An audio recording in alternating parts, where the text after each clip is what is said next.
Hey guys, petit message avant que vous commenciez l'épisode. Cet épisode contient du contenu explicite sur la mutilation, les troubles du comportement alimentaire, le suicide, la santé mentale en général. N'hésitez pas à vous faire aider et prenez soin de vous. Hello et bienvenue dans ce 6e épisode du Planning Pastel. Votre rendez-vous hebdomadaire prend une tournure différente aujourd'hui. En effet, cet épisode est une table ronde autour de la santé mentale à l'occasion du Blue Monday, aka la journée la plus déprimante du monde. Pour faire passer ce sentiment très désagréable, nous accueillons aujourd'hui 2 invités. Hello. Hello. Hi. Donc aujourd'hui, nous accueillons Farah. Donc je m'appelle Farah Dorien, j'ai 19 ans, bientôt 20, et je suis étudiante en langue étrangère appliquée. J'étudie de l'anglais et de l'espagnol.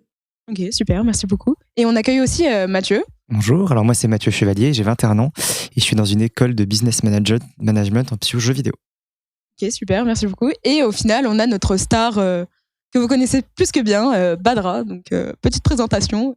Hey guys, les guys, je me présente plus, mais je vais quand même me présenter parce que j'ai pas le choix. Je me mets la pression. Donc, moi, c'est Badra. J'ai 20 ans, bientôt 21. Mais jusqu'à mes 25 ans, je dirais que j'en ai 19. Je suis toujours en droit et sciences politiques pour la dernière année. Et voilà. Hein. Ok, bah super. Je suis très contente de vous accueillir tous aujourd'hui. On va parler d'un sujet un peu particulier, donc prenez le temps d'écouter ce podcast, prenez le temps pour vous et surtout prenez soin de vous. C'est très important. Voilà, c'était mon petit mot. Donc on va commencer tout de suite ce podcast par la première question qui est peux-tu nous expliquer de quoi pouvez-vous m'expliquer de quoi vous souffrez en général et est-ce que vous pensez être guéri et juste expliquer aussi les termes, par exemple si vous êtes atteint de TCA, dites juste trouble du comportement alimentaire et expliquez un petit peu plus en détail si ça ne vous gêne pas et tout ça. Donc on va commencer par Farah si tu le veux bien. D'accord, donc pas officiellement diagnostiqué, mais on me l'a dit plusieurs fois, j'aurais un trouble déficit de l'attention, avec ou sans hyperactivité, même si maintenant je crois qu'ils ont enlevé cette appellation et que c'est juste trouble déficit de l'attention. Donc voilà, et bon, j'ai des moments de dépression très très très forts, et je fais donc de l'anxiété et de l'anxiété sociale. Donc mon anxiété se répercute sur mon physique. Je fais du psoriasis, j'ai beaucoup de trucs comme ça, je tremble constamment, donc c'est super. Et est-ce que je pense être guérie ? Bah du coup, pas du tout. Voilà, c'est de pire en pire par moment. Mais bon, je m'habitue et je vis avec. Pas trop le choix. Voilà. Ok, super. Enfin, c'est pas super, mais. Oui, merci.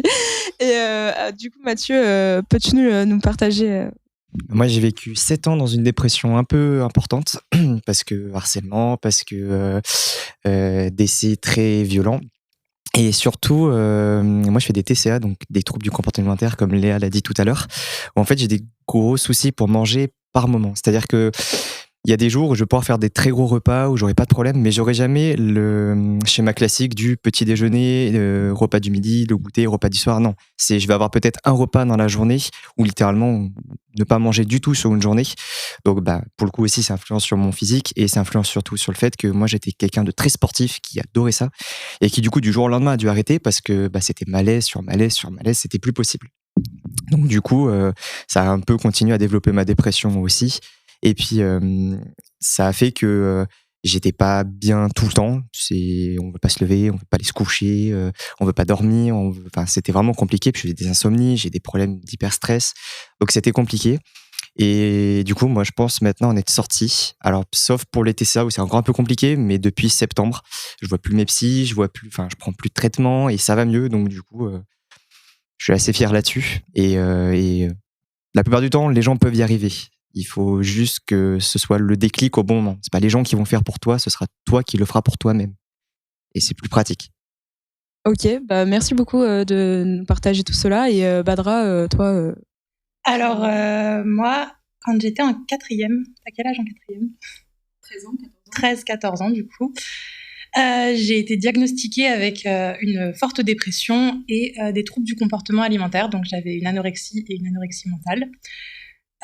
Donc, qu'est-ce qu'une anorexie ? C'est juste que tu ne t'alimentes pas pour différentes raisons. Tu t'alimentes peu. Je l'explique très mal, mais c'est comme ça que je l'ai vécu. Et l'anorexie mentale, c'est que je ne saurais même pas l'expliquer.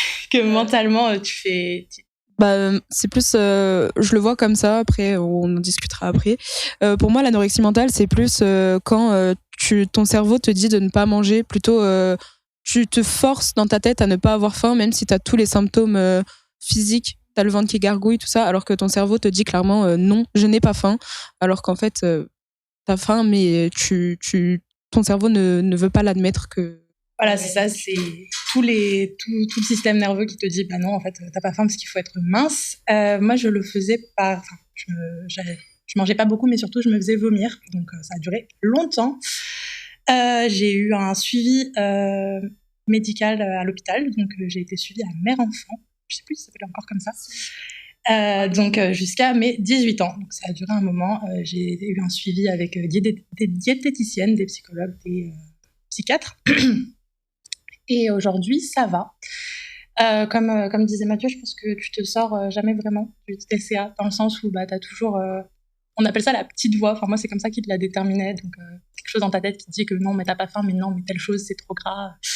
Tu vas prendre du poids et tu seras moche. Ce qui est faux. N'écoutez pas cette petite voix, elle craint. Mais du coup, aujourd'hui, ça va mieux. Je vois plus ma diététicienne depuis maintenant 2 ans.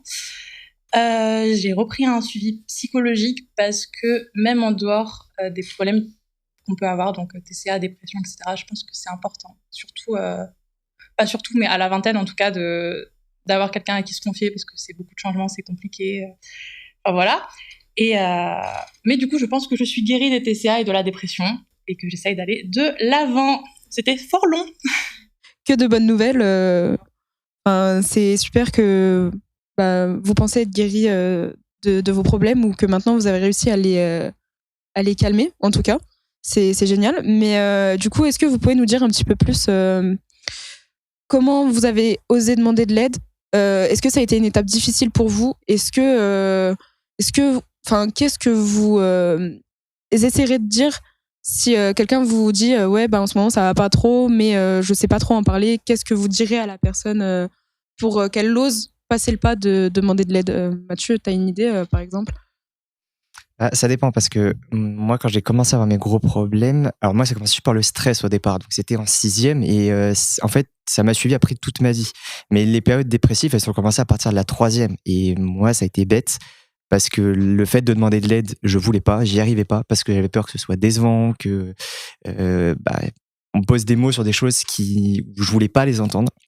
Et moi, je suis passé par les tentatives directement de suicide. Parce que c'était mon seul moyen de dire, regardez, en fait, ça va pas du tout. Et puis, c'est surtout qu'il y a aussi le facteur, moi, je trouve que c'est un milieu assez sexiste là-dedans quand même, parce que c'est un domaine où, quand on est un homme, on peut pas en parler. C'est-à-dire que moi, quand j'en parlais et que j'allais voir des professionnels et tout, on me disait, mais c'est bon, dans 2 semaines, tu seras guéri, tu vas prendre sur toi, machin. Ça a été vraiment compliqué. Ça m'a fait mal parce que j'avais l'impression de pas être compris du tout. Et en fait, c'est un peu différent parce qu'à partir de ce moment-là, j'en parlais beaucoup, mais ça avançait pas du tout. Parce que toutes les années après, moi, mes années, j'avais l'impression que c'était Harry Potter en permanence. Toujours, il y avait un problème à chaque année. Et du coup, ça a fait que, même si les gens étaient au courant, le savaient, il y en a qui se rétractaient parce qu'ils n'osaient pas trop dire certaines choses de peur que je rechute. Et puis, il y en a d'autres, par contre, c'était l'exact opposé. Ils y allaient à fond. Et il y avait des périodes où ça faisait un peu mal. Il y avait des périodes où... moi, c'était vraiment séquencé par période. Il y avait des moments où je pouvais me dire, c'est super, ça va bien. Et puis, paf, d'un coup, ça retombe parce que j'avais une petite voix dans ma tête qui me disait, c'est pas normal, tu vas bien. Alors que je passais tout le temps où ça allait pas du tout. Et s'il y a des gens qui viennent me voir, alors moi je suis le psy de tout le monde, vraiment c'est un truc de fou, j'ai des messages en permanence de gens qui viennent me parler parce qu'ils ont besoin de parler, parce que machin, parce que je peux aller jusqu'à 4h du matin pour parler avec des gens qui vont pas bien. La plupart du temps, le seul truc que je fais, c'est juste les écouter, parce qu'en fait, il y a beaucoup de gens qui ne se sentent pas assez écoutés, et c'est même pas forcément se dire je vais aller voir un psy, je vais payer 70 balles une séance et la personne va avoir l'impression qu'elle ne m'écoute pas. C'est vraiment le fait de ne pas parler et de juste écouter les gens. Et il y en a, ça leur fait un bien fou. Et à la fin, ils disent, merci beaucoup, ça fait du bien, et c'est tout. Il n'y a pas besoin d'être là, avoir lu 800 milliards de livres, à toujours donner des termes techniques, référencer, juste le fait d'écouter les gens. Un truc qu'on fait plus trop d'ailleurs, mais le fait de les écouter, c'est un miracle. Ouais, je voulais rebondir sur ce que tu disais dans le sens où le fait de venir en aide aux gens en les écoutant et je sais pas, mais moi, des fois, j'ai l'impression que j'attire les gens qui vont mal. Mais je pense que c'est quelque chose qu'on a quand t'as toi-même eu des problèmes, que ce soit de santé mentale ou des problèmes en général. T'as l'impression que t'attires tous ceux qui ont des problèmes et juste les écouter. Je sais pas vraiment comment toi tu fais, parce que quand quelqu'un me parle de ses problèmes, aujourd'hui moins, parce que ça peut paraître un peu égoïste, mais j'ai décidé de genre me centrer un peu sur moi et de me dire ok, tu peux pas prendre toutes les misères de la terre, mais de juste écouter. Genre, j'ai l'impression qu'on n'y arrive pas trop, tu vois. C'est plutôt de ouais, je vais écouter et je vais essayer de trouver une solution en mode syndrome du prince charmant sur son cheval, là où je sais plus comment ça s'appelle. Donc Syndrome du sauveur. Syndrome du sauveur, that's it. Bah, du coup, c'est ce que j'allais dire, c'est que moi, c'était mon cas en fait. C'est-à-dire qu'en fait, je prenais. Alors, c'est un peu égoïste en fait, parce qu'en y repensant, ça fait vraiment égoïste, mais moi, j'avais vraiment un syndrome du sauveur très puissant. C'est-à-dire qu'en fait, je refoulais les problèmes que moi j'avais pour écouter ceux des gens, et en fait, je les aidais. Et à la fin que j'avais fini de les aider, j'étais en mode ah bah super, t'as réussi à faire quelque chose. Par contre, toi à côté. Et c'était ça le problème, c'est que j'ai aidé beaucoup de gens, et j'ai réussi à sortir pas mal de gens ou à tout faire pour qu'ils ne rentrent pas dans ce schéma dépressif et tout. Par contre, moi à côté, j'étais toujours au même niveau. Et à partir du moment où j'arrêtais d'aider quelqu'un, et ben je repensais à moi derrière, et c'était la cata. Et c'était même encore pire parce que je me disais bah ouais, t'es capable d'aider les gens, mais pas toi. Faut se remettre en question à certains moments. Et du coup, c'est là où je te rejoins là-dessus. Après, c'est que j'ai arrêté. J'écoute toujours ceux que j'aime beaucoup et les gens qui ont besoin d'être écoutés. Par contre, les gens qui viennent, par exemple, me voir en soirée, parce que moi, c'était toujours en soirée que c'était le cas, quand les gens commençaient à un peu boire, ils venaient me parler de leurs problèmes, et bah, je stoppe, j'arrête. Parce qu'il y a vraiment un côté où, vu que ça va mieux et que j'ai vraiment envie de me focaliser sur, j'avais jamais de projet à l'époque, j'avais pas de rêve, et là, j'en ai plein, que du coup, j'ai pas envie de me dire, je vais écouter quelqu'un, et puis ça se trouve, ce qu'il va me dire, ça va être un déclic du fait que je vais ressombrer et que ça va repartir dans un schéma, et c'est horrible. Donc du coup, j'aide les gens que j'aime et qui ont besoin. Par contre, après, le reste, je le fais de moins en moins en tout cas. Comment as-tu osé demander de l'aide ? Est-ce que tu as osé demander de l'aide déjà ? C'est une bonne question, je pense. C'était très compliqué pour moi parce que, un peu comme Mathieu a dit, je n'osais pas demander de l'aide. J'ai vraiment, en fait, je me suis un peu, je pense, dit que si tu demandes de l'aide, c'est que t'es pas fort et que j'étais une personne forte, alors j'avais pas besoin d'aide. J'ai beaucoup aidé les autres aussi, et puis au bout d'un moment, je me suis rendu compte que ça empirait mon état, et j'ai fait, en fait, aider les autres, je vais arrêter, parce que je prends un peu leurs problèmes, je les aide, j'essaie de trouver des solutions, et moi je me trouve pas de solution, et puis il y a des gens qui veulent tout simplement pas être sauvés en fait. On peut aider les gens autant qu'on veut, si la personne ne veut pas être sauvée, ça sert à rien, parce qu'en fait il va continuer son cycle, et t'auras beau tout faire, tu peux rien faire, c'est comme ça. Ils se complaisent en fait un peu dans leur malheur, et j'ai eu cette période où je me complaisais un peu dans mon côté dépressif et tout, parce que j'ai aussi vécu un décès très brutal, ouais, et c'était vraiment très dur de m'en remettre. Et donc je me complaisais un peu dans ce côté, je suis triste, j'arrive à rien, j'avais aucun projet. J'étais arrivée à un stade de ma vie où je m'étais dit, de toute façon, je vais rien faire de ma vie, donc ça sert à rien d'avoir des rêves, des projets, voilà. Et puis un jour, j'ai commencé à me renseigner sur les maladies mentales et toute la psychologie, et j'ai trouvé ça passionnant. En fait, c'est aussi un moment où j'ai réussi à mettre un mot sur ce que je ressentais, et je pense que ça a été ça mon déclic. J'ai fait, enfin, je me sens comprise, parce que je sais de ce que je ressens en fait, et c'était un moment où je me suis dit faudrait peut-être que j'aille consulter, etc. Et puis fil en aiguille, j'ai découvert plein de trucs, et ça m'a beaucoup aidé. Je suis allée voir des psys, j'aimerais beaucoup aller voir des psychiatres pour me faire diagnostiquer officiellement, parce que je sais ce que je ressens, je sais ce que je vis, et pour avoir parlé donc avec des psys et des gens qui ont été diagnostiqués notamment d'un TDA, donc trouble déficit de l'attention, ils me disent mais en fait ce que tu vis c'est exactement la même chose, et le fait de ne jamais avoir été diagnostiqué m'a aussi fait beaucoup de mal, parce que je me disais mais si t'arrives pas à faire certaines choses c'est ta faute, tu fais aucun effort. Et en fait en réfléchissant non, un TDA c'est donc un trouble neurologique, tu n'y peux rien, c'est ton cerveau qui est branché d'une certaine manière, enfin branché, j'utilise ce mot parce que c'est plus simple à comprendre, mais il est branché d'une certaine manière, c'est comme l'autisme, c'est comme ça, tu peux rien y changer, tu peux rien y faire, tu peux essayer de trouver des solutions, tu peux prendre des médicaments si tu veux pas, c'est aussi quelque chose de normal, il y a des gens qui veulent pas parce que ça les change trop, et puis voilà, faut apprendre à vivre avec malheureusement, et je trouve que malheureusement la société ne fait pas grand chose pour les gens comme ça, mais voilà.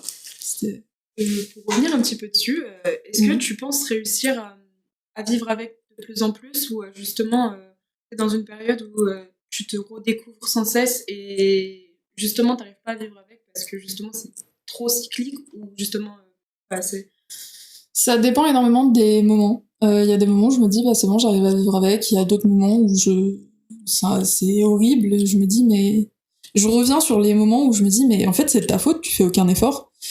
Ça dépend vraiment énormément. En plus, Mathieu disait que la psychologie c'est quand même un univers assez sexiste sur certains points. La dépression c'est sexiste envers les hommes.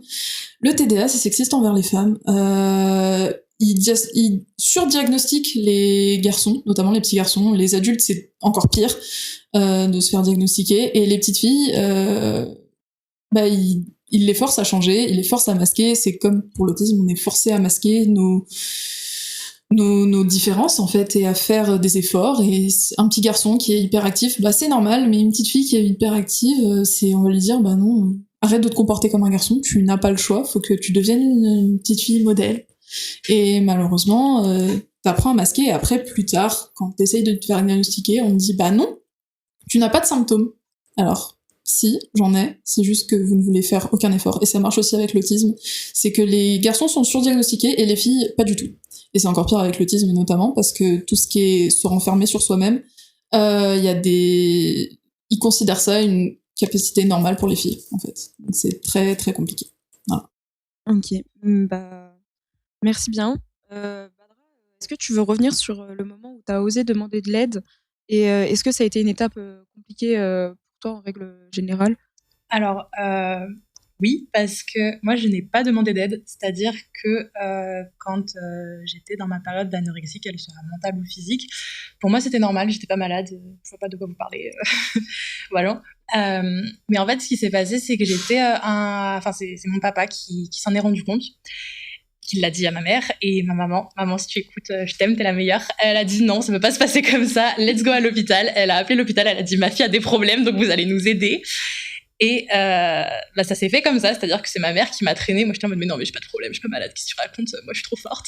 Parce qu'il y a vraiment cette idée que nos deux invités ont mis en avant, c'était que quand tu demandes de l'aide, t'es faible, tu vois, t'as échoué. Et genre, moi qui ai toujours vécu dans le culte de la perfection, de non, mais en fait, tu dois être la parfaite enfant, dans le sens où t'as des bonnes notes, tu réussis à l'école, de l'extérieur, tu dois être jolie, et être jolie, c'est forcément être fine. Je mets ça entre guillemets parce que c'est ce que j'ai cru pendant longtemps, mais non, vous êtes tous beaux et belles comme vous êtes. Et donc, du coup, je suis arrivée à l'hôpital avec la certitude que j'étais pas malade, donc il y a beaucoup de paperasse à remplir. C'est beaucoup de papiers où on te demande de parler de toi, de dire comment tu te sens, etc. Et moi, je cochais non à tout parce que j'étais en mode, non, j'ai pas de problème, voyons. Tout le monde veut faire un 38, en fait. Donc voilà. Donc, demander de l'aide, j'ai mis énormément de temps. Et en fait, c'est quand j'ai commencé mon circuit, bien sûr, mon parcours avec une psychologue, et qu'elle m'a dit, mais en fait, vous avez vécu des trucs et c'est OK. Tu vois, genre, reconnaître que c'est OK d'avoir un problème, et ça fait pas de toi quelqu'un qui a échoué, ça fait juste quelqu'un qui... Ouais, tu t'es cassé la gueule, mais let's go, tu vas remonter sur ton petit cheval, sur ton petit tonnerre. Donc voilà. Et c'était quoi la fin de la question? Du coup, est-ce que ça a été une étape compliquée de te demander de l'aide? Et t'as déjà bien répondu? Ouais, du coup. Moi, je veux revenir sur ces moments-là. Je veux juste revenir sur le point de si vous demandez de l'aide, c'est totalement OK. Et c'est totalement OK de pas aller bien tous les jours. Enfin, d'avoir des moments de mou, c'est OK, vous pouvez en parler. Et justement, ça fera pas de quelqu'un de vous qui est pas fort, justement. C'est une force de demander de l'aide, et c'est une force de commencer à guérir, et c'est une force d'apprendre à se connaître. Donc, c'est important pour vous, en fait. Enfin, faites-le pour vous et pas pour les autres aussi. Et je trouve qu'il y a une véritable pression aujourd'hui au fait d'aller bien. C'est-à-dire que moi, j'ai commencé à aller mal au collège, mais je pense tout le monde qui a bien vécu son collège, vraiment, c'est une grosse question. Mais moi, j'ai commencé à aller mal au collège, et il n'y avait pas toute cette logique, cette pression un peu sociale au fait d'aller bien. Je veux dire, c'est très cool, hein, mais quand tu ouvres les réseaux sociaux, tout le monde va bien. Le monde, c'est le monde des bisounours, genre tout le monde pense du pastel, à un big sourire et à let's go. Je critique pas le pastel parce qu'on est une team qui aime le pastel, mais tranquille. Mais aujourd'hui, il y a une véritable pression d'aller bien, et si tu vas pas bien, ouais, bah fais-toi suivre, mais n'en parle pas autour de toi. Et c'est pas du tout le message qu'on essaye de faire passer. Genre là, on vous dit c'est ok, comme l'a dit Léa, c'est ok d'aller mal et c'est ok aussi de pas forcément avoir un problème à part entière, mais d'aller mal certains jours parce que vous êtes levé du pied gauche ou vous êtes tapé le petit orteil dans le placard. Enfin, c'est tranquille, quoi, c'est pas grave. Du coup, merci beaucoup pour tous vos témoignages. J'aimerais bien vous poser une question un petit peu plus externe à tout ça. C'est en tant que proche, pour vous, enfin dans votre situation évidemment, quelle a été la meilleure attitude à adopter? Par exemple, je sais que moi je côtoie beaucoup de personnes qui ont des problèmes mentaux et vu que je connais, mais parfois c'est compliqué pour moi d'agir en fonction de chaque personne. Est-ce que vous avez plus des conseils généraux pour les personnes qui justement ont plus de mal, qui sont pas sensibilisées? Attendez, je vais refaire la question parce qu'elle est trop longue. Mais est-ce que, enfin, du coup, dites-moi vous, en tant que proche, quelle a été la meilleure attitude à adopter avec vos problèmes et comment vous aimeriez que les gens s'adaptent à vous pendant ces périodes en règle générale? Alors, moi, je pense qu'il n'y a pas de... Ok. Il n'y a pas de conseils généraux à donner, dans le sens où tout le monde vit différemment la chose. Et là, je pense surtout aux parents, parce que quand t'es jeune et tout, souvent, il y a tes parents autour de toi. C'est un peu compliqué, parce qu'ils sont là en mode, ok... Moi, je sais que mes parents, c'était un peu partagé entre... il fallait... grave me soutenir, il fallait grave me comprendre et tout, et de l'autre côté, il fallait me secouer, tu vois. Genre, déjà, secouer, je suis une bouteille d'orangina ou quoi. Mais... Mais ça va pas, non. C'est une fois date. Ça sera coupé. Mais c'est méchant, c'est ma meilleure vanne. Et la seule d'ailleurs. Ouais, c'est vrai, la seule. Comment ça sera parti dans les gens? Mais donc du coup, je disais, mais c'est un peu compliqué dans le sens où soit la personne elle va être ok, genre elle va grave bien réagir, soit ça va juste la renfermer plus que ça. Donc le conseil principal que je pourrais donner, c'est quand même l'écoute, mais surtout ne forcez pas les gens à parler de ce qu'ils ont, en fait, parce que juste des fois, il y a des jours t'as juste envie de les passer en étant bien, en étant ok, et juste en mode je vais faire comme si tout ça n'existait pas. Et c'est pas que tu le renies, c'est juste t'es en mode je veux passer une journée comme tout le monde en fait. Donc voilà. C'était pas très construit comme réponse, mais on gardera l'orangina en mémoire. Est-ce que vous avez des choses à rajouter à ce sujet? Personnellement, je suis d'accord en fait avec ce qu'elle dit, c'est qu'on demande pas forcément qu'on nous donne des conseils, on demande pas forcément que la personne réponde. De base, on veut juste être écouté. Après, si quelqu'un nous dit, bah, je vis exactement la même chose, c'est normal, t'inquiète pas, ça fait toujours du bien d'entendre que c'est normal, parce que quand on est seul face à tout ça, des fois on se dit, bah, c'est pas normal, il y a que toi qui vis ça, arrête, t'es faible. Je me suis beaucoup dit ça. Alors, personne n'est faible face aux maladies mentales, aux troubles neurologiques, etc. Personne n'est faible, on est tous très forts. Et demander de l'aide, c'est quelque chose de très fort à faire aussi, parce que c'est reconnaître ce qu'on vit. Et demander de l'aide, ça peut être juste parler à quelqu'un qui nous écoute et qui nous dit, bah, c'est normal, t'inquiète pas, tu peux lutter face à ça, et ça fait du bien. Et c'est vrai que pour revenir sur les parents, dire à quelqu'un de se secouer, d'arrêter de s'apitoyer sur son sort et excusez-moi l'expression, de bouger son cul, bah ça sert à rien. Parce qu'en fait, quand quelqu'un est vraiment très mal, notamment souffre de dépression, on se dit ça tous les jours, de bouger notre cul, et que bah tu peux le faire, et que voilà. Et des fois non, c'est pas possible. C'est un blocage, on peut pas le faire. Et il y a des jours comme ça où c'est pire, il y a des jours où ça va mieux. Et nous dire ça, bah, des fois, ça peut empirer la situation. C'est, contrairement à ce qu'on pourrait penser, ça peut vraiment empirer la situation, parce qu'on rentre dans un cercle où on s'en veut. Et c'est vraiment genre la pire chose à dire à quelqu'un. Donc, il faut juste les écouter, ou leur dire que c'est normal, ou leur dire que ouais, vous allez les aider doucement mais sûrement, essayer de les accompagner. C'est ce qu'il y a de mieux. Vraiment dire à quelqu'un qu'il faut qu'il se bouge, c'est le pire truc à faire. Enfin, c'est mon opinion. Après, il y a des gens, ça leur va, mais moi, c'est vrai que je trouve ça un peu compliqué à dire à quelqu'un en plus. Mais voilà. Ouais, moi je reviendrai deux choses. Alors déjà, je suis parfaitement d'accord sur le fait que, en fait, il n'y a pas de conseil. C'est un humain réagira différemment à certaines choses. Il y en a, ils sont d'accord pour la psychologie inversée, d'autres non, d'autres. Moi, je sais qu'on avait essayé tellement de choses qu'au bout d'un moment, je faisais limite des listings en mode bon, bah ça marche pas, ça marche pas, ça marche pas. Mais et j'en avais plein en fait. Et il y a une autre chose aussi, c'est le fait d'arrêter de se comparer aux autres. C'est-à-dire que moi, j'avais beaucoup les gens qui venaient me parler de leurs problèmes et puis qui me disaient mais pourquoi je te parle de mes problèmes, t'as vécu des horreurs. Et je suis pas d'accord. Je suis pas d'accord parce que une personne peut mal réagir ou avoir une réaction parfaitement normale par rapport à son degré d'exigence. Moi, j'ai vécu des choses très compliquées, mais c'est parce que du coup, ça a fait qu'après, bah, mon seuil était au maximal. Mais il y en a d'autres, bah, ça peut être la perte d'un poisson rouge, ça peut être le fait que ils ont déchiré leur jean, ça peut être. Il y en a, ils peuvent ne pas se sentir bien du tout, juste parce que bah, ils ne comprennent pas et qu'ils ont besoin de l'exprimer. Mais il n'y a pas de. Moi, je détestais les gens quand ils venaient me parler qui me disaient ça à la fin. Je te dis non, tu vas pas bien, parle. T'as besoin de parler, bah on parle. Et puis surtout, vu qu'il y a un côté aussi où tu peux avoir vécu des choses très compliquées, pas forcément conseiller, mais expliquer certaines situations qui font que bah, on pourra toujours peut-être le régler.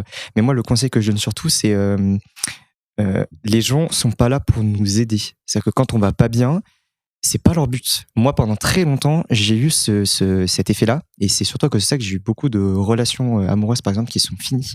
C'est parce que moi, je voulais toujours attendre la Messie, la personne qui allait être là pour me sauver, la personne qui allait être là pour absolument m'aider, pour absolument me sortir de tout ça. Et au final, je me suis rendu compte, bah, du coup, il y a quelques mois, vu que ça fait depuis septembre que ça va largement mieux, que en fait, c'est complètement débile. C'est-à-dire qu'elle pourra pas faire ça. Elle n'a pas le pouvoir de le faire, elle a peut-être pas les épaules de pouvoir le faire. En fait, elle va être là pour soutenir, elle va être là pour écouter si elle a besoin, enfin, si on a besoin, elle va être là pour faire passer d'autres moments, aller manger, aller dans des séances de ciné, ce genre de choses. Par contre, elle va pas être là pour aider. C'est pas son but. Et il faut arrêter de vouloir absolument tout donner à la personne pour dire à la personne en question, bon ben voilà, tu peux m'aider parce que ça va pas. Non. Tu peux m'écouter parce que ça va pas. Tu peux me changer les idées parce que ça va pas. Tu peux, mais pas aider. C'est pas possible. Du coup, je veux rebondir là-dessus. Alors déjà, j'ai oublié de le dire, c'est vrai qu'une personne n'est pas là pour nous aider. Une personne est là pour nous soutenir. C'est ça la différence. C'est que s'aider, bah, on va voir des psychologues ou des psychiatres pour le faire. Et c'est surtout, malgré tout, un combat face à nous-mêmes. C'est-à-dire que si on veut pas s'en sortir, bah, on s'en sortira pas. Et si on a toute la motivation pour le faire, bah, on le fera. Mais c'est vrai que être entouré, c'est toujours mieux de le faire, mais les personnes sont là pour nous soutenir. Et un autre truc, c'est que, bah, aussi, la comparaison, c'est vraiment le pire truc, parce que chaque trauma est à la personne, en fait. Et un trauma qu'une personne aura vécu bien, parce qu'on vit jamais bien un trauma, c'est pour ça qu'on appelle ça un trauma. Une personne qui l'aura bien vécu entre guillemets, bah une autre personne peut le vivre très très mal. C'est vraiment cette comparaison de problèmes psychologiques, ce truc comme ça. Je trouve ça très très très malsain, et il faut vraiment qu'on arrête parce que c'est genre le pire truc à faire, parce que vraiment chacun sa vie, chacun sa résistance psychologique, c'est très beau ce que vous venez de dire, franchement ça me touche vraiment beaucoup. Moi je veux juste revenir sur le fait que vous parliez que chacun vit une situation différente, enfin vit la même situation mais de manière différente, et c'est super intéressant parce que on entend souvent dire les gens ah mais oui tu peux pas être triste à cause de ton poisson rouge qui est décédé, alors que si en fait. Et moi il y a un truc que je supporte plus dans la société, c'est la minimalisation des situations et des problèmes de chacun, alors que bah chacun a une sensibilité différente. Et moi je sais que bah je suis pas du tout dans la dépression, tout ça. Je suis quelqu'un qui a pas vraiment de problème psychologique, mais il y a des moments où juste une mauvaise note ou quoi, ça va me mettre au fond, alors que bah c'est une note, c'est rien, mais alors que pour moi j'ai l'impression que le monde s'effondre. Et quand les gens ils me disent oh bah c'est qu'une note, c'est pas grave, ça me donne vraiment envie de les boxer, alors que bah chacun a sa sensibilité et chacun a des buts et des choses différentes. Donc, s'il vous plaît, arrêtez de minimaliser les problèmes de votre voisin, parce que ce ne sont pas vos problèmes. Et laissez-les avec leurs problèmes, et aidez-les, soutenez-les si vous le voulez, mais ne vous comparez pas, parce que c'est vraiment catastrophique sinon. En fait, tout ça, je trouve que ça. Enfin, vous avez tous raison, bien sûr. Mais surtout, je trouve que ça regroupe, ça touche beaucoup le principe de légitimer. Moi, je sais que ce qui m'a fait énormément de bien, c'est d'être légitimé. Mais il faut être légitimé, quelle que soit ta souffrance. Bah non, parce que t'es légitimé. Genre, on te dit c'est légitime ce que tu vis. Ok, je connaissais pas bien, pardon. Il n'y a pas de souci.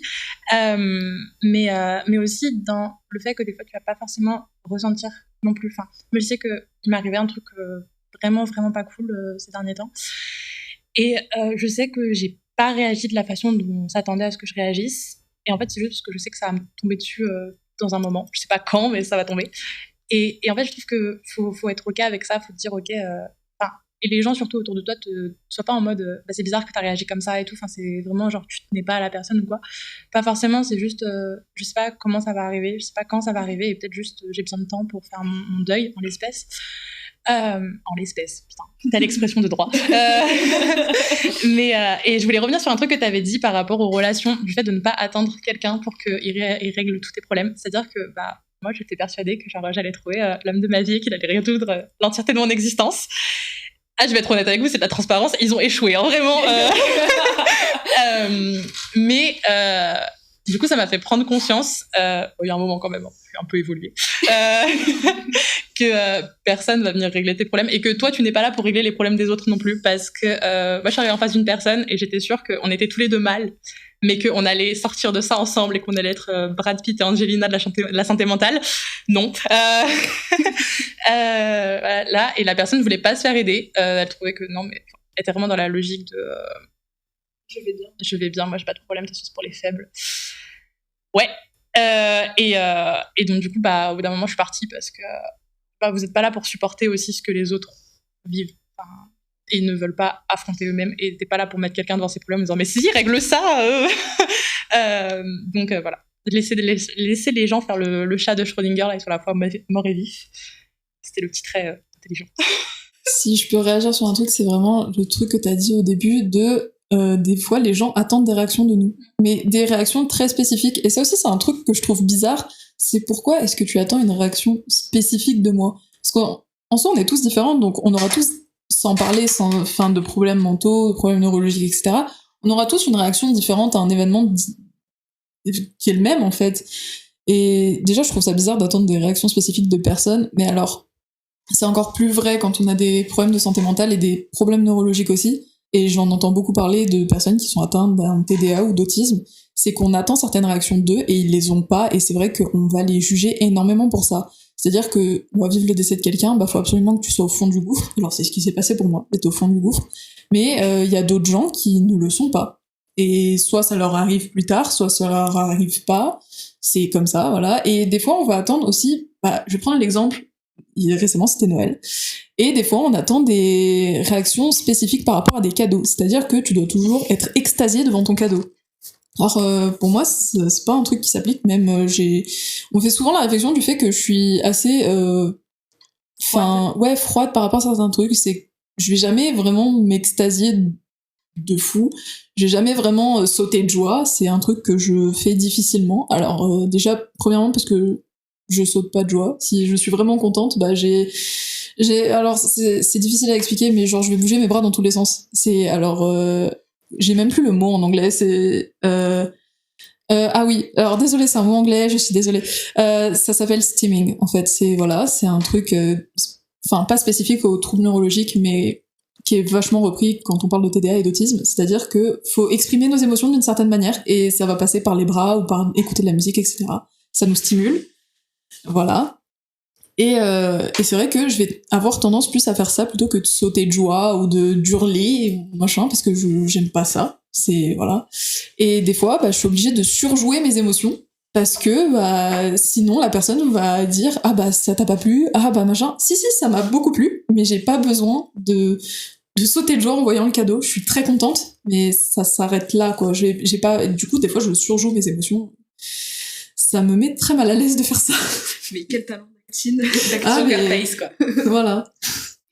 Moi, au contrario, ça avait été l'inverse, c'est que par contre, moi, j'ai trop de réactions. Parce que, alors, moi, quand j'avais été plus petit, on m'avait diagnostiqué hypersensible. Et il y a une définition là-dessus, c'est qu'il y a beaucoup de gens qui pensent que l'hypersensibilité, c'est juste le fait de pleurer en permanence et de tout le temps. Non, c'est juste que toutes tes émotions sont décuplées puissance 100 000. Et moi, je l'ai souvent où, moi, par exemple, je suis passionné de cinéma. Je vais sortir d'une séance de ciné, ça y est, ça va être le meilleur film que j'ai vu de ma vie. Je vais en parler pendant des heures et des heures, alors que la semaine d'après, je vais en revoir un autre et ça va être exactement la même chose. Et en fait, j'ai jamais j'arrive pas à avoir ce degré de, on baisse un peu les choses. Moi, par exemple, à Noël, c'est l'inverse. Moi, à Noël, alors j'ai de la chance, j'ai une famille qui connaissent parfaitement tout ce que j'aime et tout, donc j'ai jamais eu ce souci du ah bah non, je suis déçu de mon cadeau, machin. Mais moi, c'est toujours dans le limite, pas dans l'excès, mais où je le fais pas forcément exprès. Mes parents vont me donner mon cadeau, j'ai eu des coffrets Warner par exemple à Noël, j'ai fondé en larmes. Parce que ils savent que c'est sur des choses que j'aime, sur des choses qui vont me toucher. Et moi, j'ai toujours ce côté où c'est soit dans le trop, j'ai une très bonne note, je vais sauter de partout, je vais limite me la péter et machin. Et j'ai une mauvaise note, ça y est, c'est terminé, j'ai raté ma vie, j'ai raté ma scolarité, je vais vivre sous un pont, machin. Et j'ai toujours eu ce schéma-là où moi, j'étais passionné de tennis aussi. Je faisais un match de tennis, j'y arrivais, j'allais faire Roland-Garros la semaine d'après. Je perdais le match, c'était fini, j'avais plus de carrière, j'avais jamais ce degré de bon, il faut baisser un petit peu certaines choses ou non, fallait toujours que tout soit à fond. Mais t'avais du mal à trouver une dose, à doser comme on dit dans le milieu. Dans le milieu. Désolée, ouais, je réagis. Après, oui, l'hypersensibilité, c'est un truc, on devrait aussi beaucoup en parler parce que tout le monde dit ah je suis hypersensible. Non, c'est pas ça. Voilà, c'est aussi quelque chose de très difficile à vivre. Je me dirais pas hypersensible, par contre, je ressens beaucoup les émotions des autres. Et du coup, des fois, je me les approprie un peu, c'est très bizarre. Si quelqu'un est triste autour de moi, j'ai aussi ce côté un peu syndrome du sauveur. Enfin, beaucoup moins maintenant. Mais fut un temps, j'ai quel âge? Mais 45 ans. Ouais, voilà. Il y a un moment dans ma vie où quand quelqu'un allait très mal, il fallait absolument que je le sauve. Et maintenant j'ai arrêté de le faire, mais c'est vrai que j'ai quand même cette tendance à ressentir les émotions des autres et à faire, mais ça va, t'es sûr? Et généralement c'est le moment où c'est un peu émotionnel, voilà. Et c'est vrai que des fois on me reproche d'avoir une poker face, mais pas du tout. C'est vraiment, je ressens ce que vous ressentez, c'est juste que, voilà, j'ai pas besoin de finir en pleurs non plus. Par contre, il y a des fois où je vais finir en pleurs pour rien. Ça, c'est un truc. Récemment, je regardais une émission sur des animaux. Il y a une meuf qui a dû abandonner son chien parce qu'elle pouvait plus s'en occuper et j'ai fondu en larmes en 30 secondes. J'étais grand sourire et il y avait mon copain à côté de moi, j'étais grand sourire et 30 secondes plus tard, j'étais en train de pleurer toutes les larmes de mon corps. Il m'a fait, mais ça va? Oui, ça va. Je suis juste très triste de ce que je viens de voir. Voilà. Mais après, pour revenir sur ce que tu disais dans le fait de ressentir les émotions fois 1000, en fait, je comprends trop, mais dans le sens, moi, c'est plus au niveau de l'impulsivité. Genre, en fait, je fais des trucs, genre, je vais passer une bonne journée, genre, je sais pas, j'ai eu un 16 en droit des obligations. Oui, c'est vrai, donc soyez fiers de moi. J'ai besoin de reconnaissance. Improbable, effectivement. Donc, du coup, genre, la semaine, je me sentais tellement forte, mais genre, j'ai lancé des trucs... Le planning pastel lancé sur un coup de tête parce que j'avais une bonne note. Voilà, ça c'est les dessous de la réalité. Mais voilà, en fait, genre, je ressens un truc, enfin j'ai un truc qui m'a rendue heureuse, ça va me rendre heureuse pendant une semaine, mais je vais pouvoir faire n'importe quoi, genre je me sens la reine du monde. La semaine d'après, je me sens un 8 en droit international. Voilà. Ça par contre est normal. Ça par contre est normal, mais voilà, et moi je suis là en mode, en fait, c'est comme tu disais, tu vois, c'est la fin de ma vie, en fait, je vais devoir aller au Pôle emploi parce que de toute façon j'ai fini mon existence, de toute façon je suis trop nulle. Alors que non, hein, les gars, ceux qui sont en droit là, 8, vous êtes les génies de cette génération. Mais voilà, enfin genre c'était juste pour dire ça parce que genre, le fait de ressentir par 1000 les choses, mais puis des fois en fait c'est super désagréable, genre moi que ce soit au niveau de la joie ou de la tristesse, genre t'as un truc lambda et genre, tout le monde va le prendre comme si de rien n'était, et toi tu vas être en PLS. Enfin, l'autre fois, genre juste pour vous donner un exemple à la con, mon chat je sais pas, il a bouffé un truc qu'il fallait pas parce que c'est un glouton, et genre je me suis inquiétée pour lui, mais genre à ne pas dormir de la nuit alors qu'il n'avait rien, tu vois, lui il a dormi sa meilleure nuit. mais des trucs débiles comme ça, quoi. Moi je veux revenir là-dessus, comme je vous l'ai dit plus tôt, moi je suis quelqu'un de tout à fait normal. Mais... La normalité n'existe pas. Mon grand-père, il sortait un truc, c'était la folie n'existe pas, sinon nous serions tous fous. Je pose ça après. Oui, non, juste pour revenir sur le fait que moi, les émotions, c'est quelque chose qui est très difficile pour moi. Parce que, justement, comme tu disais tout à l'heure, je ressens les émotions des gens et moi, je me les approprie. Et c'est très compliqué de réussir à trouver mes émotions et les accepter et les communiquer. Alors, par exemple, je sais que quand il y a beaucoup de joie autour de moi, je suis obligée de ressentir la joie, même si le moment, moi, il me plaît pas forcément. Et c'est compliqué de se dire des fois, ouais, tout le monde est heureux, pourquoi pas moi ? Et pourquoi je me sens comme ça, en fait ? Pourquoi moi, je suis pas capable de ressentir leur... Enfin, je suis pas capable d'être heureux comme eux. Et je trouve que c'est vraiment quelque chose de très compliqué, les émotions. Et c'est quelque chose qu'on peut pas juger, en fait. Enfin, c'est tellement unique et personnel, ouais, voilà, que c'est trop intéressant, mais trop compliqué en même temps. Sur ce que tu disais, c'est vrai que j'avais un peu ce genre de moment où, notamment en soirée, j'avais des moments de blues, mais sévères, genre, c'est un truc, je pouvais me retrouver à pleurer, en fait. Et j'ai mis du temps à comprendre, parce que tout le monde était joyeux, je comprenais pas pourquoi j'étais genre en train de pleurer toutes les larmes de mon corps, et puis 30 secondes après, ça allait super bien. Et en fait, des fois, c'est juste genre le taux d'énergie qu'on a. Il y a aussi ce côté, alors on va parler introverti, extraverti. Oui, ambiverti aussi. Ouais. Alors les gens extravertis, je vous adore, vous êtes des amours, hein, sachez-le, mais arrêtez de nous forcer à venir à des événements. On peut pas. Il y a des moments où on peut pas, on est juste... En fait, voilà, j'avais vu une super comparaison, c'est que quelqu'un d'extraverti, il va avoir sa batterie vide le matin, et le soir, il va être rempli de batterie parce qu'il a passé du temps autour des gens. Un introverti, c'est l'inverse. C'est que le matin, on est super content parce que on a vu personne, puis au fur et à mesure de la journée, on est épuisé, et à la fin de la journée, on n'a qu'une envie, c'est d'aller se coucher, parce que les gens nous épuisent. Et c'est un truc que c'est très compliqué à comprendre aussi, c'est que faut toujours voir du monde, faut toujours sortir et tout. Faut arrêter avec ça, parce qu'il y a des gens qui ne peuvent pas. Et quand tu vois des gens toute la semaine, des fois le week-end, t'as qu'une envie, c'est d'arrêter de voir des gens, de rester chez toi, cloîtré entre tes 4 murs, et de te dire je recommence la semaine prochaine. C'est très compliqué. C'est très compliqué de comprendre ce genre de choses, je pense, pour les gens qui sont extérieurs à ça. Et en plus, je suis très anxieuse socialement. Alors, pour moi, une interaction que je n'ai pas prévue dans ma tête, parce que les interactions, je les prévois toujours dans ma tête, j'ai toujours 10 000 dialogues de près, hein, ça faut le savoir. Si je l'ai pas prévu dans ma tête, je panique. Je peux pleurer, voilà. Et en plus, tu disais tout à l'heure, réagir, par exemple, s'inquiéter au point de pas dormir. Moi, c'est pour tout. C'est-à-dire que si j'ai l'impression d'avoir oublié de mettre un truc dans mon sac, un truc débile, hein, je peux faire une crise d'angoisse par rapport à ça, et je peux ne pas dormir jusqu'à ce que j'ai vérifié que je l'ai bien mis dans mon sac. C'est horrible, c'est très dur à vivre, j'en fais des insomnies des fois, voilà, et je comprends énormément les gens qui vivent ça, du coup, et ça aussi, le fait de dire non mais arrête de stresser, ça marche pas. Ça marche jamais, c'est un truc, j'adorerais arrêter de stresser, j'adorerais un jour poser mon cerveau à côté de moi et me dire tout va bien. Je ne peux pas, c'est pas possible, et c'est pour ça que j'ai des réactions physiques où je tremble tout le temps, j'ai du psoriasis. Alors ça peut paraître très immonde, pendant longtemps je l'ai vécu comme étant un truc dégueulasse. C'est normal quand on stresse beaucoup, faut que le corps l'évacue, et il l'évacue comme il peut. Donc voilà, c'est compliqué. Juste, oui. C'est quoi le psoriasis?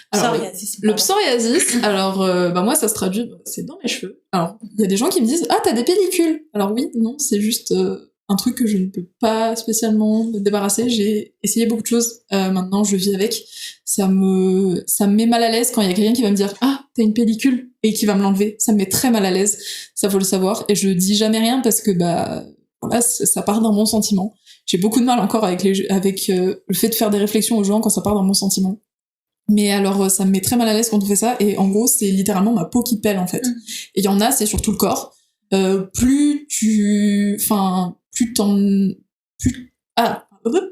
ça fait de nombreuses années que tu souffres de ça, ça peut évoluer sur le reste de ton corps, en fait. C'est quelque chose de très difficile à vivre avec.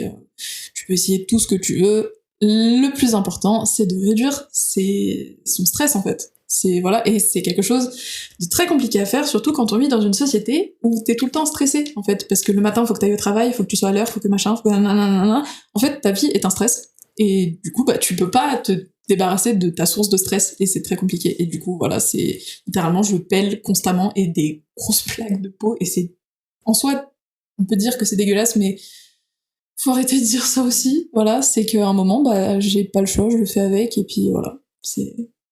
Du coup, je veux juste revenir sur le psoriasis, c'est plus des plaques qui apparaissent sur le corps liées au stress de manière chronique. C'est-à-dire qu'une fois que tu en as eu, tu l'auras, mais toute ta vie. Enfin, la plaque, elle peut disparaître, mais réapparaître des semaines et des semaines plus tard. Et en général, c'est quand tu le vois, tu sais que c'est ça. C'est très visuellement, c'est une caractéristique très proche. Et moi, je sais que par rapport au psoriasis, dans ma famille, on y est énormément sujet. Et j'ai mon tonton qui est couvert de psoriasis sur les jambes. Et c'est hyper impressionnant de se dire quelqu'un qui, pour moi, c'est mon tonton. Je le connais depuis toute petite.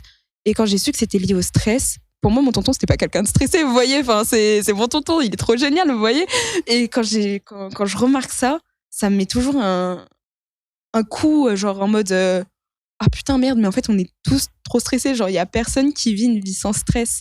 Et c'est vraiment, terrible, genre vraiment.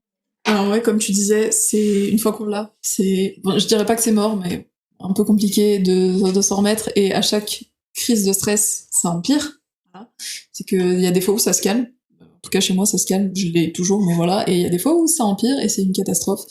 Et beaucoup de gens dans ma famille l'ont eu. Voilà. C'est très compliqué, donc ouais, de s'en débarrasser, voire impossible. Et ce qu'il faut savoir aussi, c'est que les gens stressés ne le montrent pas forcément. Le stress, c'est quelque chose de très intérieur. Voilà. Alors, un truc que je lis beaucoup, c'est les gens qui disent « Ouais, mais quand tu fais une crise d'angoisse, ça se voit pas. » Alors oui, une crise d'angoisse, c'est pas forcément quelqu'un qui va se mettre à pleurer en plein milieu d'un cours ou en plein milieu de je sais pas quoi. Non, une crise d'angoisse, ça peut être très interne, et je sais que chez moi, ça se traduit par vouloir sortir d'une pièce parce que j'ai l'impression d'étouffer. Alors des fois, je me mets à pleurer, généralement quand je suis sortie de la pièce, parce que faut que j'évacue. Mais ça peut se traduire en fait, je vais commencer à bouger dans tous les sens. Alors je bouge déjà énormément, hein, voilà, mais alors quand je me mets à vraiment regarder dans tous les sens pour essayer de trouver une issue de secours, en fait, c'est vraiment, je suis en train de faire une crise d'angoisse, et j'ai des gens je les ai prévenus, des amis à moi qui partagent mes cours, je les ai prévenus que je faisais ça, et des fois on me dit, mais pourquoi tu ne demandes pas à la prof de sortir? Parce que je ne peux pas. Si je parle, je peux pas, en fait, j'ai l'impression d'étouffer, je ne peux pas respirer. Donc, demander à la prof de sortir, c'est pas possible pour moi. Et du coup, j'avais, en tout cas au lycée, des profs qui étaient adorables, qui disaient, si vous vous sentez pas bien, vous sortez. Et c'était très souvent ça, c'est que, en fait, c'est ça qu'il faut au monde, c'est que quand on fait une crise d'angoisse, on ne peut pas, faut qu'on sorte. Et je me souviens d'une crise d'angoisse qui m'a traumatisée un peu.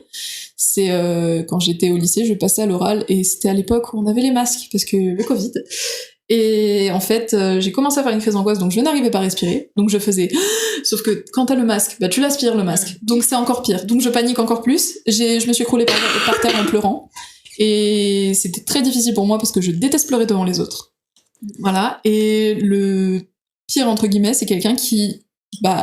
ça partait d'un bon sentiment. Mais le jour de l'oral du bac, il m'a dit « Ah, j'espère que tu referas pas comme t'avais fait en cours. » Et alors ça m'a fait énormément de mal. Parce que j'étais déjà en train de stresser. Oh, les remarques comme ça. Voilà. Donc j'étais déjà en train de stresser, et ça m'a mis un stress en plus parce que je m'en suis rappelée. Et voilà. Et ce genre de remarques, même si ça part d'un bon sentiment, s'il vous plaît, essayez d'éviter, parce que quelqu'un on se le fait déjà constamment. Ce genre de remarques, c'est gentil d'essayer de le dire d'une manière, mais ça peut être très violent. Surtout quand on est, je vais prendre les crises d'angoisse. Quand on est déjà en train de stresser, ça peut déclencher une crise d'angoisse. Voilà. Et c'est vrai que c'est quelque chose de... je pense que les crises d'angoisse, on est de plus en plus... tout le monde, en fait, on a déjà fait une dans sa vie, je pense. C'est un sentiment vraiment de stress intense qui se manifeste tellement de manière différente. Par exemple, moi, je sais que, comme ça, j'ai l'impression d'étouffer. Mais pour me calmer, moi, justement, faut pas que je bouge, faut que je me mette en boule, et faut que j'arrive à réorganiser mes émotions. Et après, ça va mieux. Mais c'est vrai qu'on a tous notre petit tips. Après, je pense vraiment qu'on devrait apprendre à gérer les crises d'angoisse, parce que tout le monde les fait différemment. Enfin, moi, je sais que j'hyperventile. Alors, bon, plus quand t'es asthmatique. Ouais, tu sais déjà pas respirer, alors en plus t'arrêtes. Bon, c'est pas ouf. Bref, mais c'est quelque chose de très difficile à gérer, genre même pour tes proches. Enfin, moi, je sais que les seules fois où j'en ai fait, vous dites que je parle tout le monde de ma mère, mais là, ça va être chaud. Ma mère, elle était en panique. Elle m'a envoyé une note. J'étais là en mode, ah, ok. bah, super. Non, mais pour nous, c'est déjà très difficile à gérer, alors j'imagine pas pour les autres. Alors, ouais, voilà. Je pense que surtout dans le milieu scolaire, où t'as beaucoup d'oral, alors, bon, la fac, on en a oui, beaucoup d'oraux. Ouais, mais je suis dyslexique, je suis handicapée. Qu'est-ce que t'as contre les handicapés? Tu veux qu'on se batte? Oh, bah Bref, mais là où t'as beaucoup d'oraux, et les profs devraient apprendre à les gérer, parce que c'est vrai qu'il y a eu plein de situations où t'as des profs qui sont en mode... Bah, tu souffres Tu veux un verre d'eau? Ou alors qui t'engueulent parce que tu fais une crise d'angoisse. Aussi, tu vois. Alors qu'à la fac, bon, t'en as moins, mais bon. Mathieu, tu voulais peut-être ajouter quelque chose à ce sujet Un côté où on parlait tout à l'heure d'introverti et d'extraverti, mais ça dépend aussi du moment, dans l'état d'esprit dans lequel t'es. C'est-à-dire que moi, je suis quelqu'un de très extraverti. Faut tout le temps que je parle à tout le monde, faut tout le temps que je suis vraiment l'opposé de toi en fait. Hein. Mais faut, c'est ah mais ouais. Mais moi, c'est vraiment. Ah mais c'est ça. Mais moi c'est vraiment faut que je parle tout le temps. Par contre pendant une période où j'étais vraiment dans des pressions énormes, ah mais là mais fallait pas m'approcher, fallait pas me parler. J'avais pendant un certain temps j'avais tout désactivé, j'avais plus de réseau, j'avais plus. Alors, j'avais prévenu les gens pour pas forcément que ça s'inquiète, mais j'avais tout supprimé. Vraiment, mon téléphone me servait à écouter de la musique, c'est tout. Il y avait rien derrière parce que je voulais absolument rester dans cette bulle là. Mais il y a aussi une autre chose à normaliser un peu, c'est le fait de faire des choses seul. C'est qu'il y a des gens qui sont pas capables de comprendre. Moi, comme je disais, ma passion, c'est le cinéma et j'y vais vraiment tout le temps, mais j'y vais tout le temps seul. Parce que je préfère, que je trouve que je me mets plus dans le film que quand il y a quelqu'un à côté pour éviter de parler, au genre de choses. Et à chaque fois que j'en parle, les gens ils me disent, mais tu vas tout seul, mais pourquoi? Mais ils commencent à essayer de s'imaginer des choses dans ta tête, alors que pas du tout. Moi, c'est juste que j'aime pouvoir faire ça. Ou le fait d'aller manger tout seul, ou le fait d'aller boire tout seul.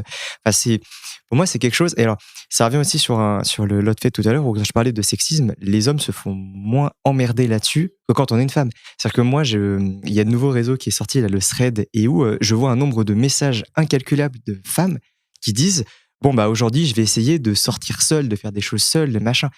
Et à chaque fois, je me disais, mais c'est pas possible de devoir le mettre sur un papier alors que, dans 40 ans, on va vivre avec nous-mêmes, pas avec les gens qui sont autour de nous.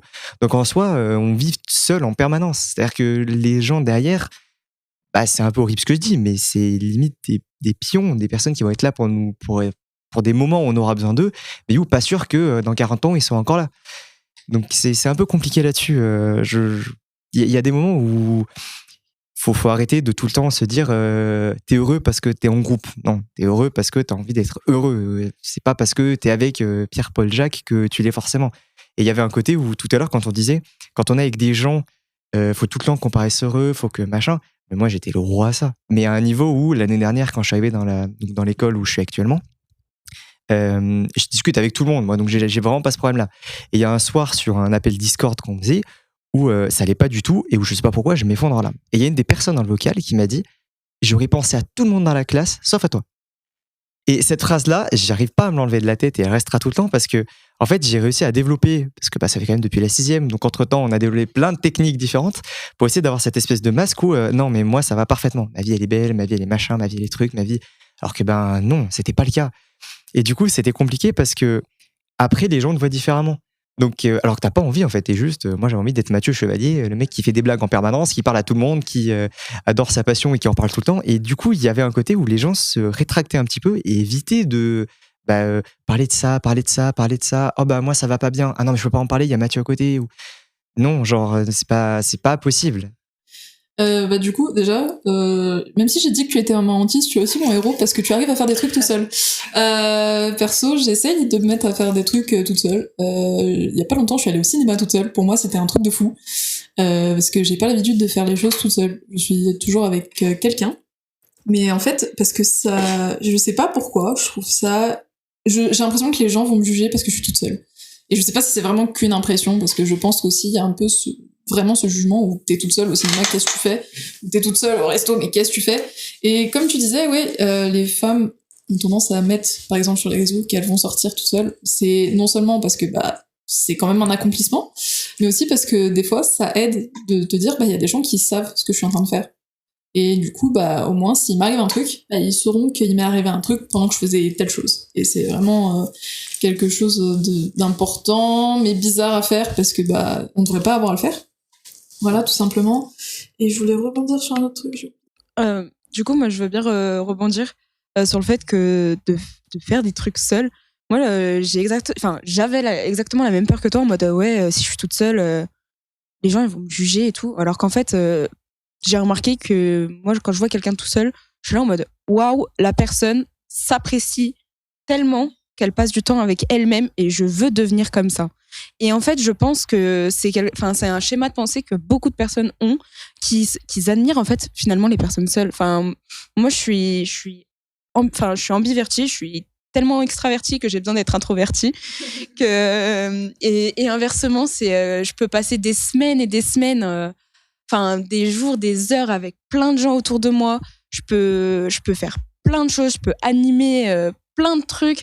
Par contre, il y a des moments, j'ai besoin d'être seule et de passer mon moment seule. Par exemple, un film que j'ai vu en groupe, je peux très bien avoir la capacité à l'apprécier autant en le re-regardant seule. Et je trouve que c'est vraiment magique de s'aimer soi-même au point de pouvoir tout faire tout seul. Genre, par exemple, moi, il y avait un truc que j'avais un énorme déclic avant à faire, c'était cuisiner pour moi toute seule, en fait. Genre, je me disais, vas-y, je suis toute seule, ça ne sert à rien que je me mette à cuisiner, je vais salir toute la cuisine, je vais utiliser beaucoup d'ingrédients, je vais me mettre 2 heures à cuisiner pour moi toute seule. Bah, en fait, non. J'ai découvert que j'aimais trop cuisiner, que justement, quand je cuisinais, des fois, on m'aide, je trouve ça trop cool, mais j'adore cuisiner seule, du coup, maintenant. Genre, c'est quand j'ai envie de passer du temps avec moi-même, ça m'aide à réfléchir et je cuisine toute seule. Et pour moi, toute seule, peu importe, on mange à 15, à 20, toute seule, je cuisinerai toujours. Et c'est magique.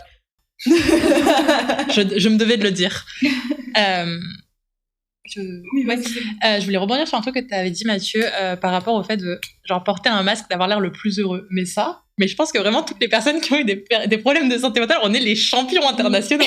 Enfin, sur ça que je voulais rebondir. Genre vraiment, genre quand je parle avec des gens, ils sont là, genre moi j'aime bien faire des blagues, genre oui vous avez compris ça, c'est toujours des blagues de qualité en plus, mais genre ou alors rire ou faire des trucs comme ça quoi.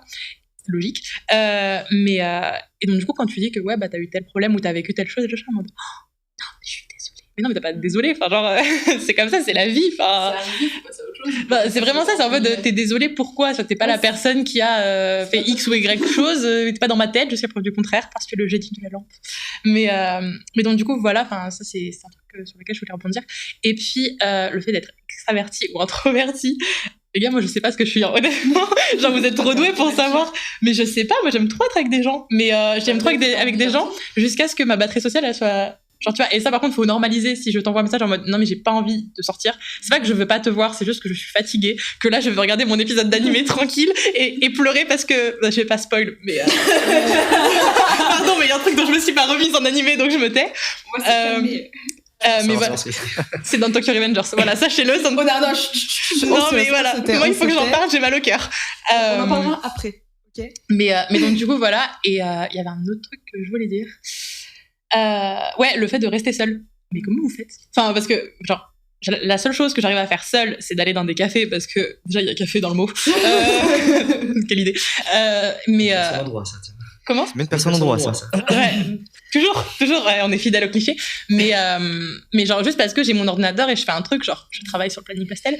Mais sinon, genre, aller au ciné seul, ou genre, juste, un truc que j'adore faire, aller acheter des mangas. Je ne vais pas acheter des mangas seul. Faut forcément que ce soit dans une sortie en groupe. Ça, je suis totalement d'accord. Alors, faire du shopping seul, c'est à la fois la meilleure et la pire idée de la vie de quelqu'un. Parce que en groupe, c'est bien parce que tu peux avoir plusieurs avis. Genre, quand tu achètes des mangas, des choses comme ça, tu peux avoir les avis des gens autour de toi. Donc, voilà. Mais par exemple, t'es plus susceptible au jugement. Genre, par exemple, le shopping pour les vêtements, y aller en groupe. Mais vous êtes mes héros, hein. Moi, je sais pas comment vous faites pour que quand tu montres un vêtement à quelqu'un, qui dit vraiment, il fait une tête un peu en mode mais qu'est-ce que tu vas porter, genre c'est immonde et tout, alors que toi tu kiffes le fringue quoi, t'es là en mode bah moi j'aime bien, mais vu que la personne elle te juge sur le moment, bah t'es là en mode bah du coup je vais pas l'acheter, alors qu'en fait c'est la fringue de ta vie, tu vois, genre tu le trouves trop beau et tout, et je sais pas comment vous faites pour faire ce genre d'activité en groupe par exemple. Mais en fait moi tout le contraire, vraiment le shopping je suis obligée d'y aller avec d'autres personnes parce que ça va être la fringue de ma vie et que quelqu'un me dit non j'aime pas, comment, je m'en fous, je vais le prendre. Par contre je suis toute seule, mais je suis la pire Christina Cordula de France, hein. Vraiment je suis en mode mais cette robe, mais ma chérie t'es trop moche, donc vraiment je suis le pire jugement. Faut que j'ai quelqu'un qui me juge en face comme ça. Moi je suis en mode non mais toi t'es trop nulle, de toute façon t'as vu avec quoi tu t'habilles. C'est vraiment horrible comme personne. Mais du coup ouais déjà j'ai aussi du mal à être seule parce que bah être seule avec mes pensées est la pire idée. C'est pour ça que j'ai tout le temps de la musique sur mes oreilles. Et du coup, je voulais revenir aussi sur le truc de toutes les personnes qui ont vécu un truc mentalement. Elles sont super douées pour jouer de la comédie. Alors c'est un truc vrai. C'est à chaque fois que je parle avec des gens qui ont vécu des trucs, c'est un truc de fou comment on arrive tous à cacher ce qu'on a vécu. Moi, stressée de la vie, bah beaucoup de gens trouvent que je suis jamais stressée du tout. Et j'en fais, mais en fait, heureusement que vous êtes pas dans ma tête parce que vous seriez traumatisés. Je suis tout le temps stressée et des fois on me dit, mais en fait, on a l'impression que tu t'en fous. Non, je m'en fous pas, c'est juste que si je commence vraiment à adapter mon comportement à mon stress, je vais devenir la hantise de tout le monde. Voilà, donc c'est pour ça que je garde tout pour moi, c'est un peu compliqué. Et des fois on me le dit, mais on fait, bah du coup, arrêtez de parler de trucs stressants autour de toi. Non, je m'en fous en fait. C'est le stress, des fois ça peut être pour des trucs nuls, entre guillemets, genre j'ai oublié de prendre un truc qui va pas impacter ma journée, hein, mais j'ai oublié de le prendre. C'est horrible ce que je viens de faire. Et des fois c'est pour des trucs vraiment les examens, des trucs comme ça. Donc, c'est un peu compliqué. Et puis j'ai remarqué un truc aussi, tous les gens qui ont vécu des traumas ont tendance à beaucoup faire de blagues sur les dits traumas. Moi la première, hein.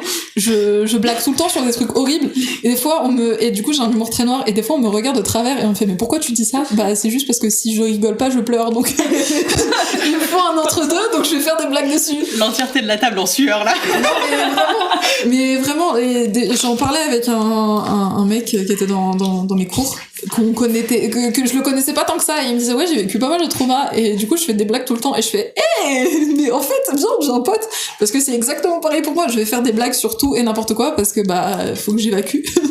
Sinon je me retrouve à chialer toutes les 30 secondes et c'est nul de faire ça de toute sa vie, je trouve. Mais voilà, c'était une petite avant-dernière question. Du coup on remarque beaucoup que les gens sont de plus en plus stressés, que du coup tout autour de nous le stress devient omniprésent, mais du coup selon vous pourquoi le burn-out est plus commun de nos jours qu'il y a 40 ans? Est-ce que c'est une question du fait qu'on en parle plus, ou si c'est vraiment la société actuelle qui stresse plus les gens? Enfin, vous en pensez quoi? On est devenu Michel Simès, je vous le dis. le sujet des dieux. J'adore cette question. Alors, pourquoi le burn-out est devenu plus commun? Alors, oui, on en parle plus. C'est comme beaucoup de choses. La santé mentale, on en parle plus. Du coup, les gens... En fait, c'est pas que c'est devenu plus commun, que tout le monde s'auto-diagnostique, c'est juste que on en parle, du coup, les gens, ils veulent en parler parce qu'ils le vivent et ça leur fait du bien. Voilà, parler aux autres, ça fait toujours du bien, surtout de nos problèmes. Voilà. C'est toujours très agréable. Après, oui, aussi c'est plus commun. Pourquoi? Parce que on vit dans une société où faut toujours être au top de soi-même, faut toujours être parfait, faut toujours faire du sport et puis aller chercher ses gosses et puis être performant au travail, et voilà. Et déjà, faut avoir des gosses.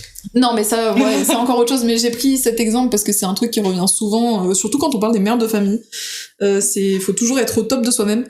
Non, il y a des jours où ça va pas. C'est normal. Je préfère quand quelqu'un me dit ça va pas, plutôt que quelqu'un me dit je suis tout le temps parfait. Je trouve ça très bizarre parce que ça veut dire que tu es pas humain. Tu intériorises beaucoup de tes problèmes et c'est vraiment dommage. Et j'espère que ces gens-là un jour vont faire la démarche d'aller mieux et d'arrêter de. Je pense que. Mais du coup, c'est vrai que on en parle plus, oui, du burn-out, mais aussi quand on vit dans des villes surbondées. Soyons honnêtes, il y a trop de monde. Tout le temps, partout. On prend les transports en commun tout le temps. On fait beaucoup de choses avec des gens qui sont stressés, qui nous stressent. Le travail, c'est stressant. Les cours, c'est stressant. Tout est stressant dans notre vie. Les réseaux sociaux, c'est stressant. Voilà. Les gens, si vous n'allez pas bien, les réseaux sociaux, arrêtez. C'est vraiment un conseil. Tu vas pas bien? Arrête. Non, voilà. Non, mais ça peut sortir très méchamment, mais c'est vrai que les réseaux sociaux, c'est genre vraiment l'endroit où... L'apologie du parfait. Alors ça peut être deux choses. Soit tu trouves des gens qui sont exactement comme toi et tu en parles et ça fait du bien. Soit tu trouves des gens qui veulent absolument que tu sois parfait et du coup, toi, tu te dis, il faut que je sois parfait. Voilà.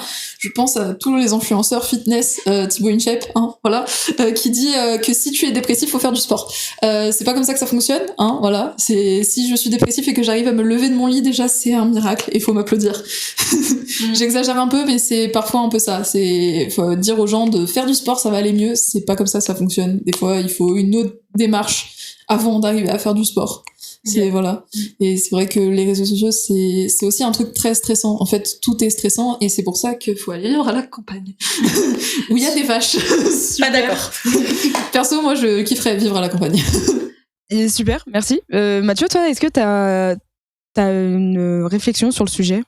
Je sais pas, en fait, le système de burn-out, je suis trop jeune encore pour vraiment en parler. C'est pas des trucs qu'on connaît forcément, ça touche plus le milieu du travail qu'autre chose. Mais il y a un côté où en fait, je pense surtout qu'il y a tellement de choses maintenant que les gens savent plus trop quoi faire. C'est-à-dire que on schématise déjà dès la troisième en disant aux jeunes qu'est-ce que vous voulez faire plus tard et machin, alors qu'on est en troisième. Moi, en troisième, je regardais Pokémon à 16h, j'étais déjà très content de savoir quel Pokémon fallait que je choisisse en starter de départ, quoi. Et là, on était déjà en train de me dire, tu vas faire quoi plus tard? Donc, c'était assez compliqué. Puis après, il y a le lycée où il faut encore plus se spécialiser. Et on va pas se mentir, 70% des gens qui finissent leurs études font pas le travail qu'ils veulent par rapport aux études qu'ils ont faites. C'est parce que c'est pas forcément des passions, c'est pas forcément ce qu'on veut faire. On bride beaucoup tous les milieux artistiques en disant que c'est des voies de garage ou même des milieux style CAP, style BTS. Enfin, moi, mon frère, il est en apprenti, plaquiste, etc. Il s'épanouit comme jamais dedans. Par contre, quand on commençait à lui en parler en troisième et tout, on lui disait que c'était une voie de garage. Je me suis dit, mais non, c'est pas parce que tu fais pas un lycée général comme tout le monde et que tu vas pas en médecine ou en droit que forcément ce que tu fais, c'est une voie de garage. C'est eux qui permettent de construire des bâtiments, c'est eux qui permettent. Et maintenant, il est super heureux, il adore ce qu'il fait. Il y a un côté où nous là-dessus, on a été tellement stigmatisés que pour moi, j'allais faire du droit, j'allais être avocat, alors que pas du tout. J'étais très content d'arrêter parce que ça me rendait fou, quoi. Et il y a eu plein de petits schémas comme ça, mais il y a aussi surtout, en fait, pour moi, c'est surtout le fait que on veut trop tout de suite nous dire qu'est-ce que tu veux faire. Il y a des gens, par exemple, qui acceptent pas le fait qu'on puisse prendre une année sabbatique. C'est peut-être l'une des meilleures choses qui ait jamais existé de l'univers parce que du coup, ça nous permet de découvrir plein de choses, de voyager, de se découvrir, c'est ça. Et je trouve que c'est des choses qu'il faudrait un peu plus normaliser aussi parce que tout le monde veut toujours être là en mode ah oui, mais tu travailles pas, ah bah c'est bon, t'es un chômeur, ah bah oui, machin, ah bah oui, bien truc. Moi, je suis quelqu'un qui bosse beaucoup, qui adore travailler. Enfin, en plus de mes études, je travaille à côté, puis je monte un projet de mon côté aussi. Donc, moi, je suis toujours, ma vie, c'est à 100 à l'heure. Mais en même temps, c'est parce que j'ai décidé de le vivre comme ça. Mais il y a des gens qui sont juste pas capables de le faire. Et il faut arrêter de toujours avoir cette espèce de comparaison en mode ah bah oui, tu fais pas ça, ah bon, bah t'es nul, tu sais rien, machin. Parce que déjà, ça déclenche le côté où on commence à être pas bien et paf, on peut tomber dans un burn-out. Et il y a le côté où c'est tellement malsain, c'est horrible. Et là où je veux revenir, c'est que tout à l'heure, tu citais par exemple Thibaut InShape en disant tu vas pas bien, fais du sport. Je pense que c'est pas dans cette démarche-là qu'il dit ça, c'est surtout dans la démarche lui, sa passion, c'est le sport. Donc forcément, il va donner aux gens l'envie de le faire. Mais moi, par exemple, qui est le cinéma, moi, quand j'ai dit que je vais pas bien, le premier réflexe que j'ai eu, et c'est ça qui a fait que j'ai encore plus développé cette passion, c'était je vais pas bien, je vais au ciné. Pourquoi je vais au ciné? Parce que je peux aller vivre l'histoire des gens dans le film et pas forcément penser à la mienne. Et moi, pendant un certain temps, je le fais encore maintenant, mais c'était vraiment à l'époque comme ça, c'est vraiment, je voyais 4 films dans la même journée. Parce que je voulais absolument ne pas penser à ma vie. Donc j'arrivais à midi, je partais à minuit et demi. Mais parce que ça me permettait de pouvoir dégager. Et je pense que c'était plus dans cette tournure-là qu'il le faisait, parce que après il était revenu dessus, il en avait rediscuté, etc. Mais il y a vraiment cet aspect où lui, il parle de sport parce qu'il adore ça. Et moi, je sais que j'en ai fait beaucoup et que là-dessus, je le suis parce que moi, ça m'avait calmé. Enfin, ça m'avait énormément calmé, le sport. C'était un truc qui, ça me permettait de me défouler. Puis à la fin, j'étais HS. Et par contre, je savais pourquoi j'étais HS et ça me faisait du bien. Alors du coup, juste pour revenir sur Thibaut InShape, je suis totalement d'accord avec le fait que le sport, c'est ce qu'il kiffe et tout. Je suis totalement d'accord. Faites ce que vous kiffez. Laissez les gens être heureux, s'il vous plaît. Quand on fait de l'art ou quand on fait des langues, c'est pas pour être c'est pas pour être sous-payé. Voilà, mais je suis d'accord sur ce point-là. Par contre, les commentaires, ce qui me pose le plus problème, c'est les commentaires qu'il faisait après par rapport aux gens qui disaient oui, mais il y a des gens qui ne peuvent pas, avec leur dépression, qui ne peuvent pas faire de sport quand ils veulent.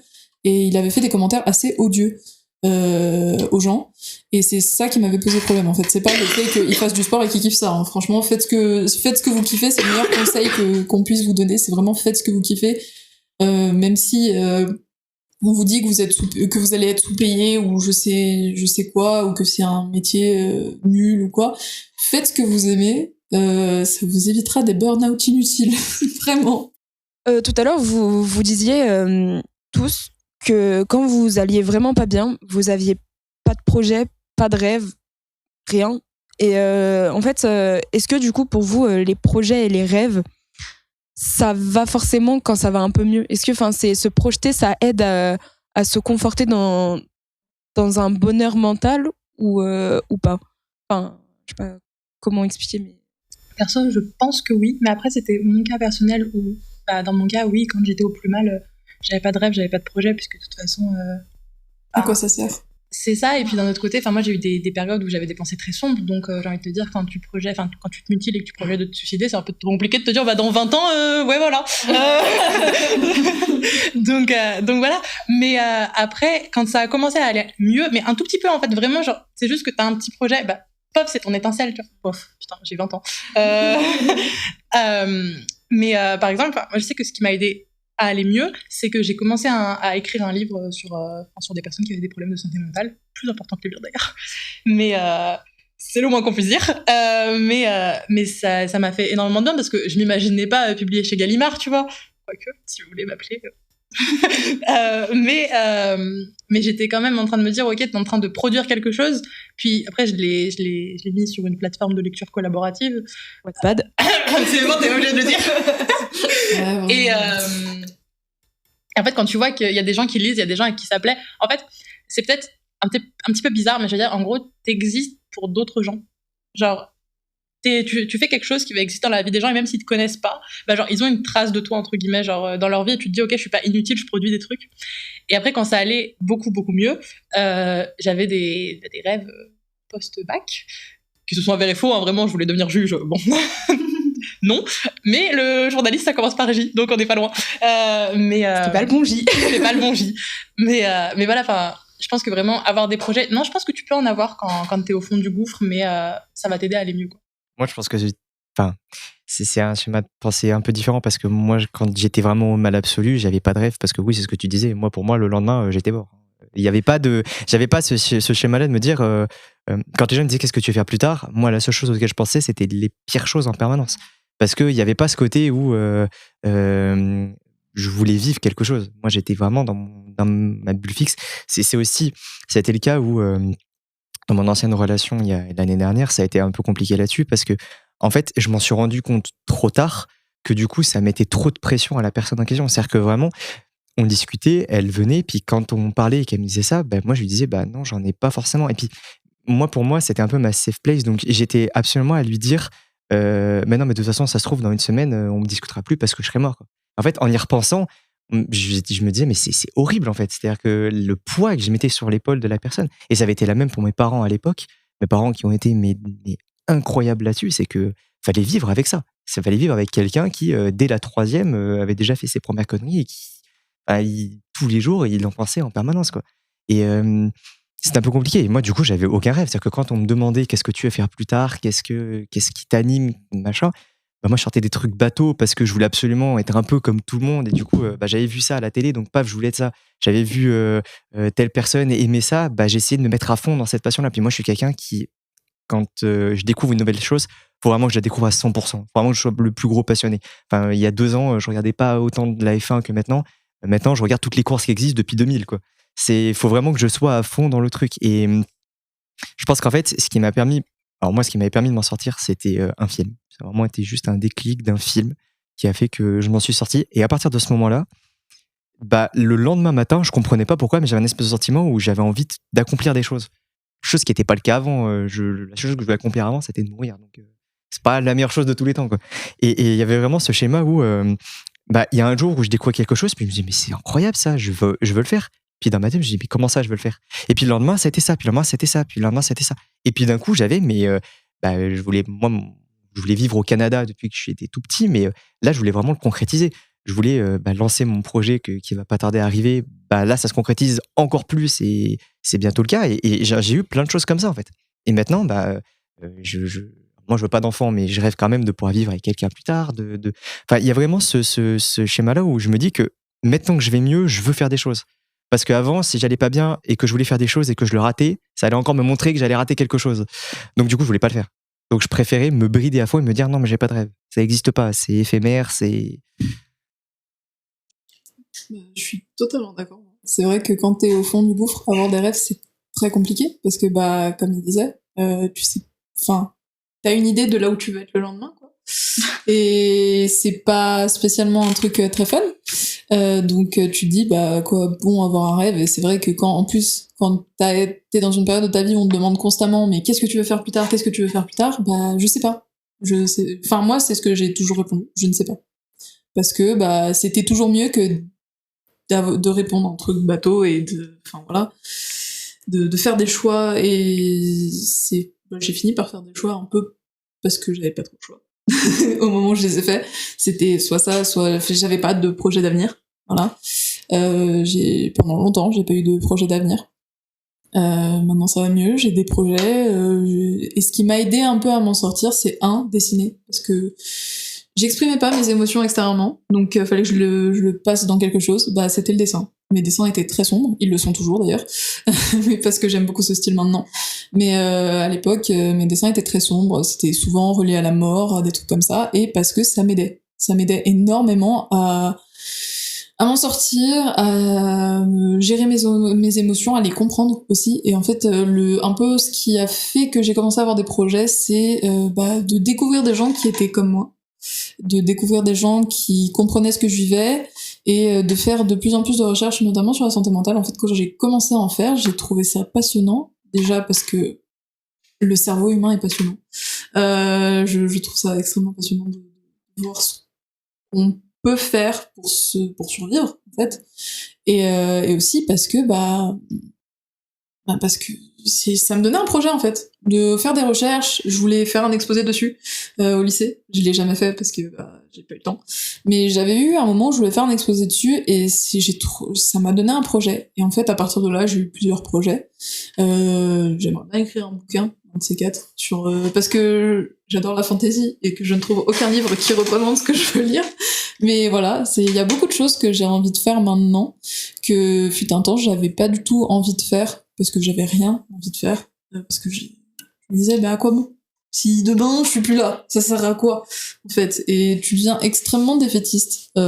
Tu dis toujours, demain, je serai pas là, donc ça sert à rien. De toute façon, avoir des rêves, ça sert à rien. Et puis au bout d'un moment, tu fais, si ça va mieux, et je vais avoir des rêves, et je vais m'en sortir, et voilà, c'est... Morale de l'histoire, ayez des rêves.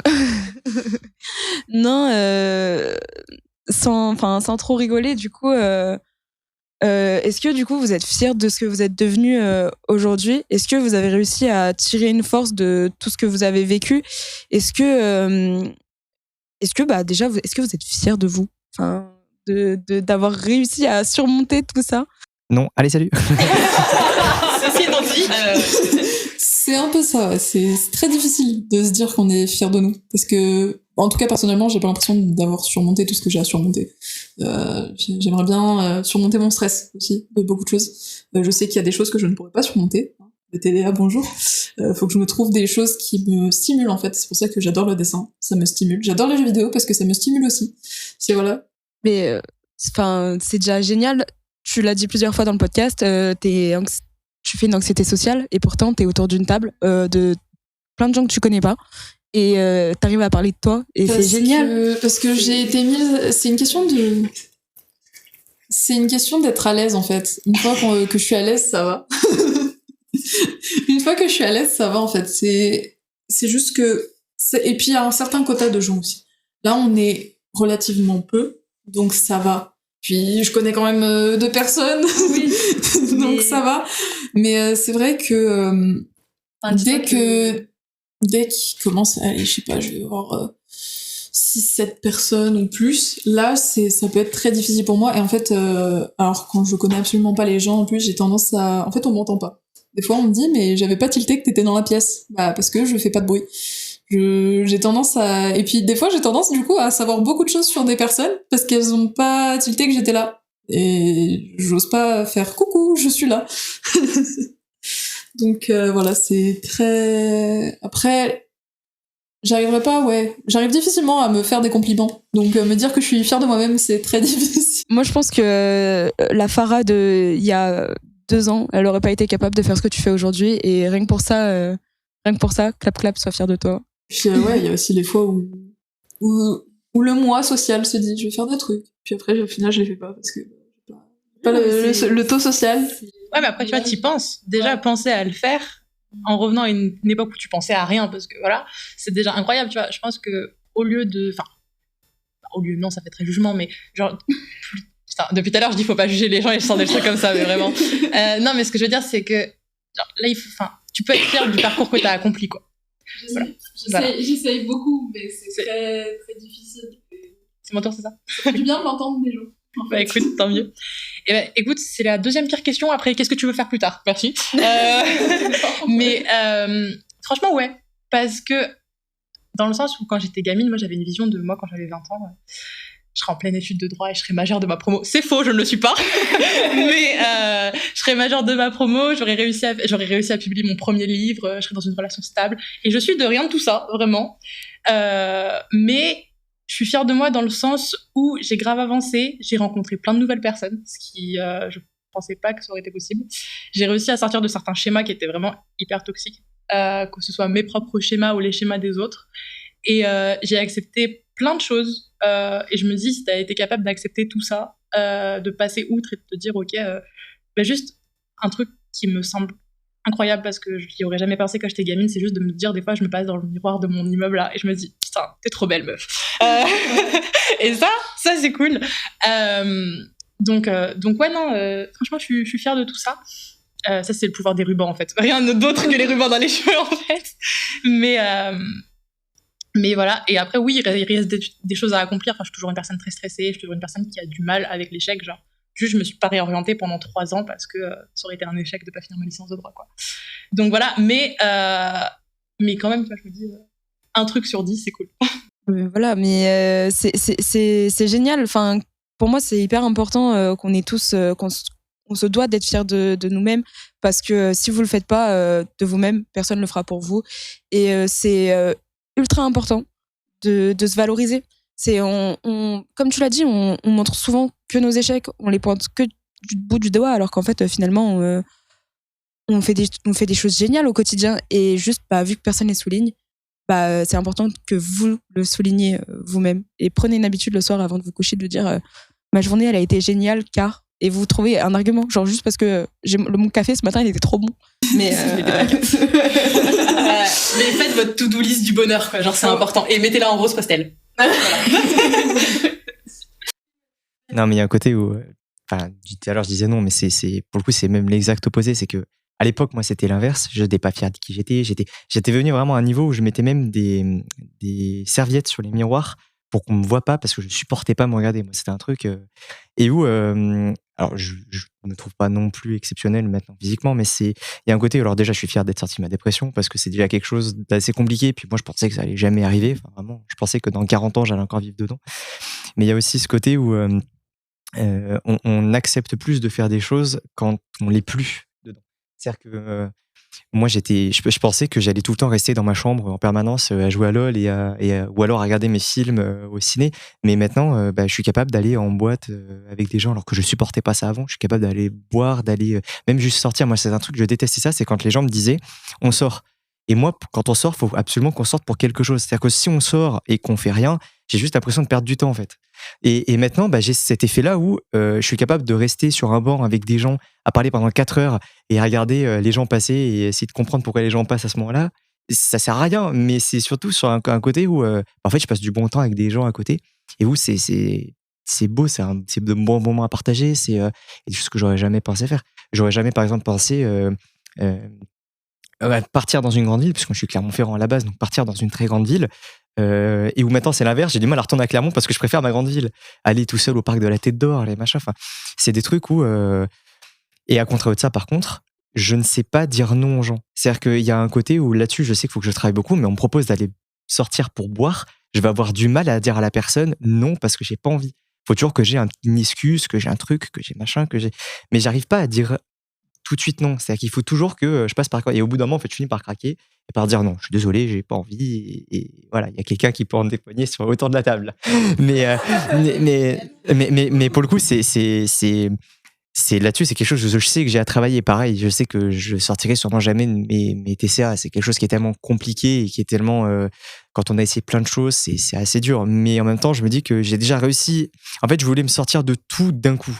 Et je voulais pas le séquencer et me dire d'abord je peux sortir de ça, puis essayer de régler ça, puis calmer ça, puis non, fallait que je fasse tout d'un coup.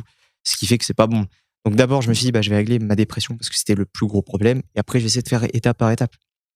Mais là pour le coup oui, je suis fier, j'ai des projets et Douin qui va vraiment se finaliser après mes partiels de la semaine prochaine, donc je suis déjà très content là-dessus, et où je pense que on peut être fier de qui on est en général, c'est juste qu'on ne se le dit pas assez parce que les gens pensent que si on se le dit, on est narcissique. Et puis de l'autre côté, quand on ne dit pas, on dit non, mais c'est bon, t'es dépressif, ta vie elle est chiante, machin. En fait, il n'y a jamais d'entre-deux. C'est soit tu dis quelque chose, les gens te critiquent, soit tu le dis pas, on te critique quand même. Donc au final, on s'en fout de la vie des gens. Voilà, clairement. Hein. Genre, vivez pour vous et vraiment pour vous uniquement. Faites ce que vous voulez et soyez heureux. J'interviens 5 minutes juste pour dire que le planning pastel a hâte de voir ton projet, du coup, vraiment. Donc déjà, félicitations en amont. Et un autre truc aussi, c'est genre juste être fier des fois le matin, je sais pas si ça vous le fait, le matin tu te lèves et tu te fais « Ok, je suis heureux ». Ouais. Mais moi, je suis heureux. mais pour le coup, moi, j'avais vu ce cas. Moi, j'ai vu le cas où j'arrivais pas à me lever le matin parce que je voulais pas me lever et que dans ma tête, je me disais bah non, mais si je me lève, il va m'arriver 40 milliards de merde et ça sert à rien de se lever. Et de pas aller me coucher parce que moi, je suis insomniaque et surtout, je fais énormément de cauchemars. Et donc, du coup, de me dire ah bah ça y est, je vais m'endormir, et bah je vais rêver à cette personne où j'ai vraiment pas envie, je vais repenser à ce moment qui était horrible, je vais truc et tout. Et pour des gens, ça peut être bête parce que c'est quelque chose de machinal. Tu te lèves le matin.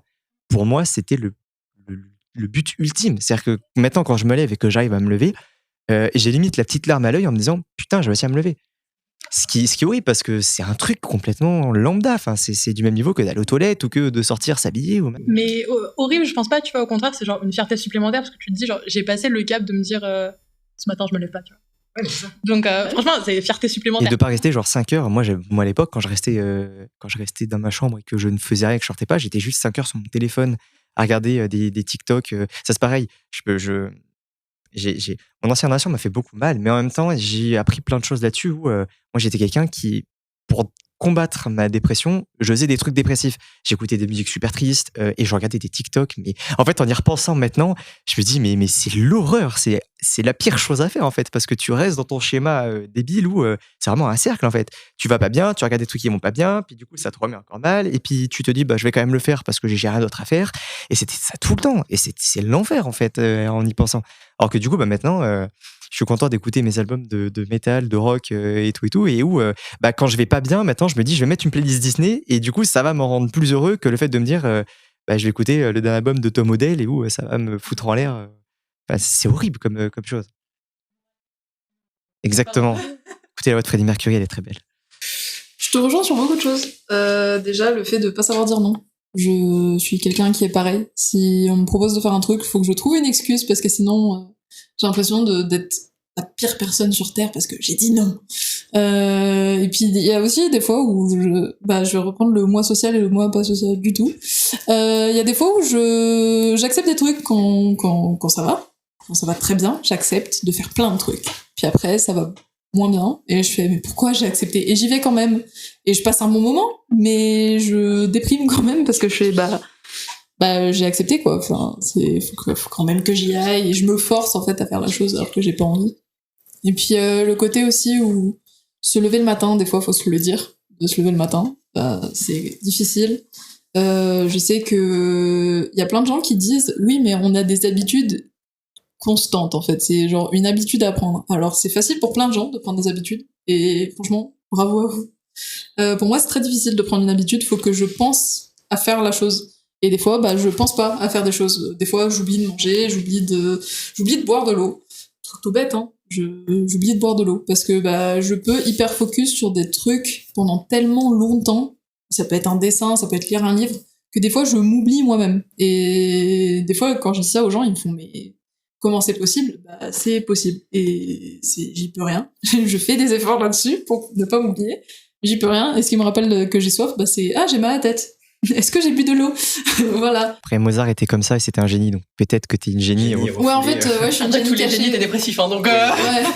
Après, me dire que je suis fière de moi, ça reste quand même quelque chose de difficile. Je pense qu'au fond, je le pense.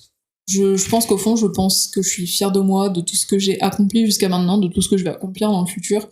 Même si je me rate, même si Alors, c'est très difficile pour moi encore maintenant de me dire je vais rater des trucs dans ma vie. Mais on se rate tous, on fait tous des erreurs, on a tous nos échecs. Voilà, il y a des trucs qui marchent, il y a des trucs qui marchent pas. Au moins, on a tenté. Et je pense que ce côté où au moins on a tenté, on a du mal à se le dire. Parce qu'il y a pas mal de gens qui, par exemple, ils vont participer à une compétition et vont dire moi faut absolument que je gagne, juste participer ça me va pas. Non, Parce que déjà, t'as fait l'effort de participer, et même si t'as raté, au moins t'as participé, t'as fait un truc, et c'est un bon début. Puis tu retentes si tu veux l'année prochaine, et peut-être que tu réussiras à ce moment-là. Et je sais que moi, j'étais ce genre de personne quand je faisais des sports de combat et que je faisais des compétitions. À un moment, j'ai arrêté, notamment parce que j'ai tabassé quelqu'un en dehors du ring. Voilà. Let's go. Non, Ouais, l'ambiance ici. Non mais désolé, mais avant, non mais j'étais jeune et impulsive. Mais du coup, j'ai arrêté les compètes parce que ça m'a saoulée et ça me mettait trop de pression. Et j'étais quand même quelqu'un qui me disait bah si j'ai pas de médaille, j'ai raté. Voilà. Bah pourtant, t'as participé déjà. Il y a plein de gens qui participent pas. Et c'est déjà pas mal ce que tu fais. Voilà, et plein de choses comme ça où maintenant je me dis bah écoute, t'as fait un truc, c'est bien, t'as fait ça, c'est bien. Et des fois le soir je me dis bah je suis fière de ma journée, je suis fière de ce que j'ai fait, même si j'ai pas fait grand chose, je suis juste allée promener mon chien, bah moi je l'ai fait. Je suis sortie, ça m'a fait du bien et j'ai souri et voilà. Bah, super. Moi, je veux juste valoriser le fait de participer à des choses sans forcément gagner quelque chose de physique, parce que ce que vous gagnez dans le mental, c'est 3 fois mieux. Enfin, dans le sens où vous allez acquérir des choses, enfin, vous allez rencontrer des gens, vous allez voir des nouvelles facettes, par exemple, quand vous faites une compétition de n'importe quoi, ça se déroule globalement de la même façon, mais il y aura toujours des couacs, des machins, des choses comme ça qui feront qu'en fait vous en ressortirez juste différent. Et faut valoriser le fait de participer à des choses en étant pas très fort. Moi, je sais que j'ai un sens terrible du rythme, je chante trop mal, mais je kiffe faire des karaokés avec mes potes et ils vont me dire tout le temps ouais tu chantes trop mal, mais moi je sais que je vais passer un super bon moment avec eux et que j'y vais quand même. Enfin, faut arrêter de vouloir faire des trucs juste parce qu'on est trop fort dedans. Pareil, il y a plein de gens qui veulent pas aller au bowling parce que oh non, je suis trop nulle, je peux pas faire de bowling, ça sert à rien. Alors qu'en fait, t'es juste là pour rigoler avec tes potes et il y a aucun enjeu de j'ai gagné, t'es trop fort. Et je trouve ça trop dommage les gens qui veulent pas faire une activité parce qu'ils savent qu'ils vont pas être les meilleurs. Genre ça me stresse trop, genre je sais pas. Ces échecs, c'est très important. Les échecs nous forgent quand même si on se rate, ça nous forge. Ça fait je me suis ratée là-dessus. C'est pas un échec du coup. Oui, non mais voilà. Enfin, je dis échec parce que c'est souvent un mot qu'on utilise, mais c'est très difficile, j'ai l'impression pour beaucoup de gens, de se dire j'ai raté. J'ai raté un truc. Je vais encore citer mon grand-père. Vas-y. Voilà. C'est en forgeant qu'on devient forgeron. Voilà, exactement. Ça, c'est tous les grands-pères de France. Et ben lui, il venait d'Algérie, bim. Et honnêtement, venant de moi, dire accepter ses échecs, c'est l'hôpital qui saoule la charité parce que j'ai beaucoup de mal avec ça. Mais j'essaie des fois de me dire, écoute, au moins t'as fait un truc. Même si ça a pas marché comme tu voulais, et que tu considères ça comme un échec, t'as fait un truc. Et c'est vraiment un truc important qu'on doit se dire. Je dis beaucoup le mot truc. Désolée. Mais c'est un truc... C'est quelque chose d'important qu'on doit se dire. C'est que on tente des trucs. On tente des choses. on y arrive, on n'y arrive pas. Au moins, on a tenté. On a fait quelque chose de notre vie. On a découvert peut-être une nouvelle passion. Qui sait? Peut-être qu'on s'est dit, c'est peut-être pas pour moi ça. Je vais tenter autre chose. Mais au moins, c'est bien. C'est déjà pas mal. Et écoute, sur ces bonnes paroles, je propose qu'on fasse un tour de fin et qu'on mette fin à l'épisode. Écoutez, moi, si j'ai un conseil à tous ceux qui nous écoutent, bon courage et soyez toujours fiers de vous et dormez bien dans des draps pastel. Moi, le dernier truc que je dirais, c'est normaliser des choses qu'on normalise peu. Et même si c'est des choses très, très banales, très bêtes, même si vous êtes fiers parce que vous levez le matin, que vous allez vous coucher le soir, que vous allez faire des choses seuls, que vous n'êtes pas forcément bien, mais que vous essayez de vous en sortir, il faut vraiment laisser ce schéma de pensée de on peut ne pas être bien. C'est-à-dire qu'il y a des moments où si vous n'allez pas bien, c'est tout. Il ne faut pas absolument avoir des super pouvoirs et vouloir s'en sortir, ce qui était mon cas à l'époque et où je voulais absolument être un super-héros et c'est pas le cas, c'est pas possible, mais où vous allez finir par vous en sortir dans tous les cas. Il faut juste trouver le bon moment à la bonne période et pas écouter les gens à côté de vous qui sont là en mode non, mais de toute façon, si tu t'en sors pas, limite qui font du chantage là-dessus. Non, vous allez à votre rythme et c'est le seul conseil que je pourrais vraiment vous donner. Allez à votre rythme. Alors moi, un conseil que je pourrais donner, c'est demander de l'aide. Alors, vous n'êtes pas faible si vous demandez de l'aide, c'est que vous en avez besoin, et c'est une démarche très forte, au contraire, de demander de l'aide. Et si des gens autour de vous vous encouragent à faire le contraire, ou vous disent, qui eux se complaisent dans le fait de ne pas aller bien, laissez-les tomber. C'est très méchant dit comme ça, mais moi j'ai laissé tomber pas mal de monde qui était très défaitiste, qui m'encourageait à rester dans mon cycle de malheur. Et depuis, ça va quand même beaucoup mieux. Et depuis, j'ai demandé de l'aide. Et je me suis dit, en fait, je suis quelqu'un de très fort parce que j'ai demandé de l'aide. Donc vraiment, faites-le, c'est très important. Et au moins, vous pourrez vous en sortir et au moins parler. Parler, ça fait du bien aussi. Moi, le petit mot de la fin, ce serait arrêtez de vouloir sauver des gens qui ne veulent pas être sauvés, surtout. Prenez, soyez égoïste ou égocentrique, ou soyez, tout ce que vous voulez, mais pensez à vous, parce que vous passerez jamais autant de temps qu'avec vous-même, avec quelqu'un qu'avec vous-même. Prenez soin de vous, aimez-vous et soyez fiers de vous. Voilà, c'était mon petit mot de la fin. Dernier truc. Et toi, t'es fière de toi, du coup, Léa? Parce que bon, on a tous parlé, mais toi? Moi, je suis méga fière de moi parce que j'ai jamais été trop diagnostiquée de quoi que ce soit, mais j'ai vécu pas mal de périodes où je pensais vraiment que je servais à rien, que j'allais pas avoir d'avenir. Et plus le temps y passe, plus je deviens fière de la personne que je suis avec ce que je réussis et ce que je réussis moins bien. J'ai plus du tout aucun mal à accepter mes échecs. Ils me rendent justement plus fière et encore mieux parce que je me découvre de mieux en mieux. Je suis une personne, je pense que je me connais extrêmement bien maintenant et je suis capable d'accepter certaines choses et d'autres pas du tout. Et le fait que je me connaisse moi-même, c'est vraiment genre le meilleur accomplissement que je peux faire dans ma vie, parce que du coup, quand on me propose quelque chose, je suis là en mode ça je peux le faire parce que je le sais faire. Ça, je peux pas trop le faire parce que je connais pas. Je veux bien découvrir, mais je vais pas exceller, quoi. Et puis je me mets plus aucune pression. En fait, genre, je suis trop fière de moi, oui. En fait, genre, je m'en fous, ça fait trop égoïste, mais en vrai, ouais, de ouf. Je suis trop fière du planning pastel aussi. Trop bien, trop la chance. Mais voilà. Il est fier de vous tous, hein, que je fasse pas de jaloux. Moi, je l'ai mal pris. Hein. Hey guys, merci d'avoir écouté ce 6e épisode du Planning Pastel. Du coup, on remercie Mathieu d'être venu, Farah et Maxence aussi qui est venu nous faire le son et à gérer la prod comme un chef. Et on remercie également le Gaming Campus pour les locaux et le matériel. Et merci à vous d'avoir écouté jusqu'ici. Si vous avez écouté cet épisode, qu'il vous a touché, que vous avez ressenti des choses ou que vous savez que vous avez besoin d'aide, n'hésitez pas à consulter notre barre d'infos. On vous met tous les numéros qui sont adéquates à consulter. En plus, sachez que si vous êtes habitant en France, vous avez le droit et si vous êtes étudiant, principalement, vous avez le droit au service d'aide Mon Soutien Psy, où vous avez plusieurs séances qui sont gratuites et prises en charge par la Sécurité sociale. Donc n'hésitez pas, faites-vous aider et vous êtes forts. Et soyez fiers de vous.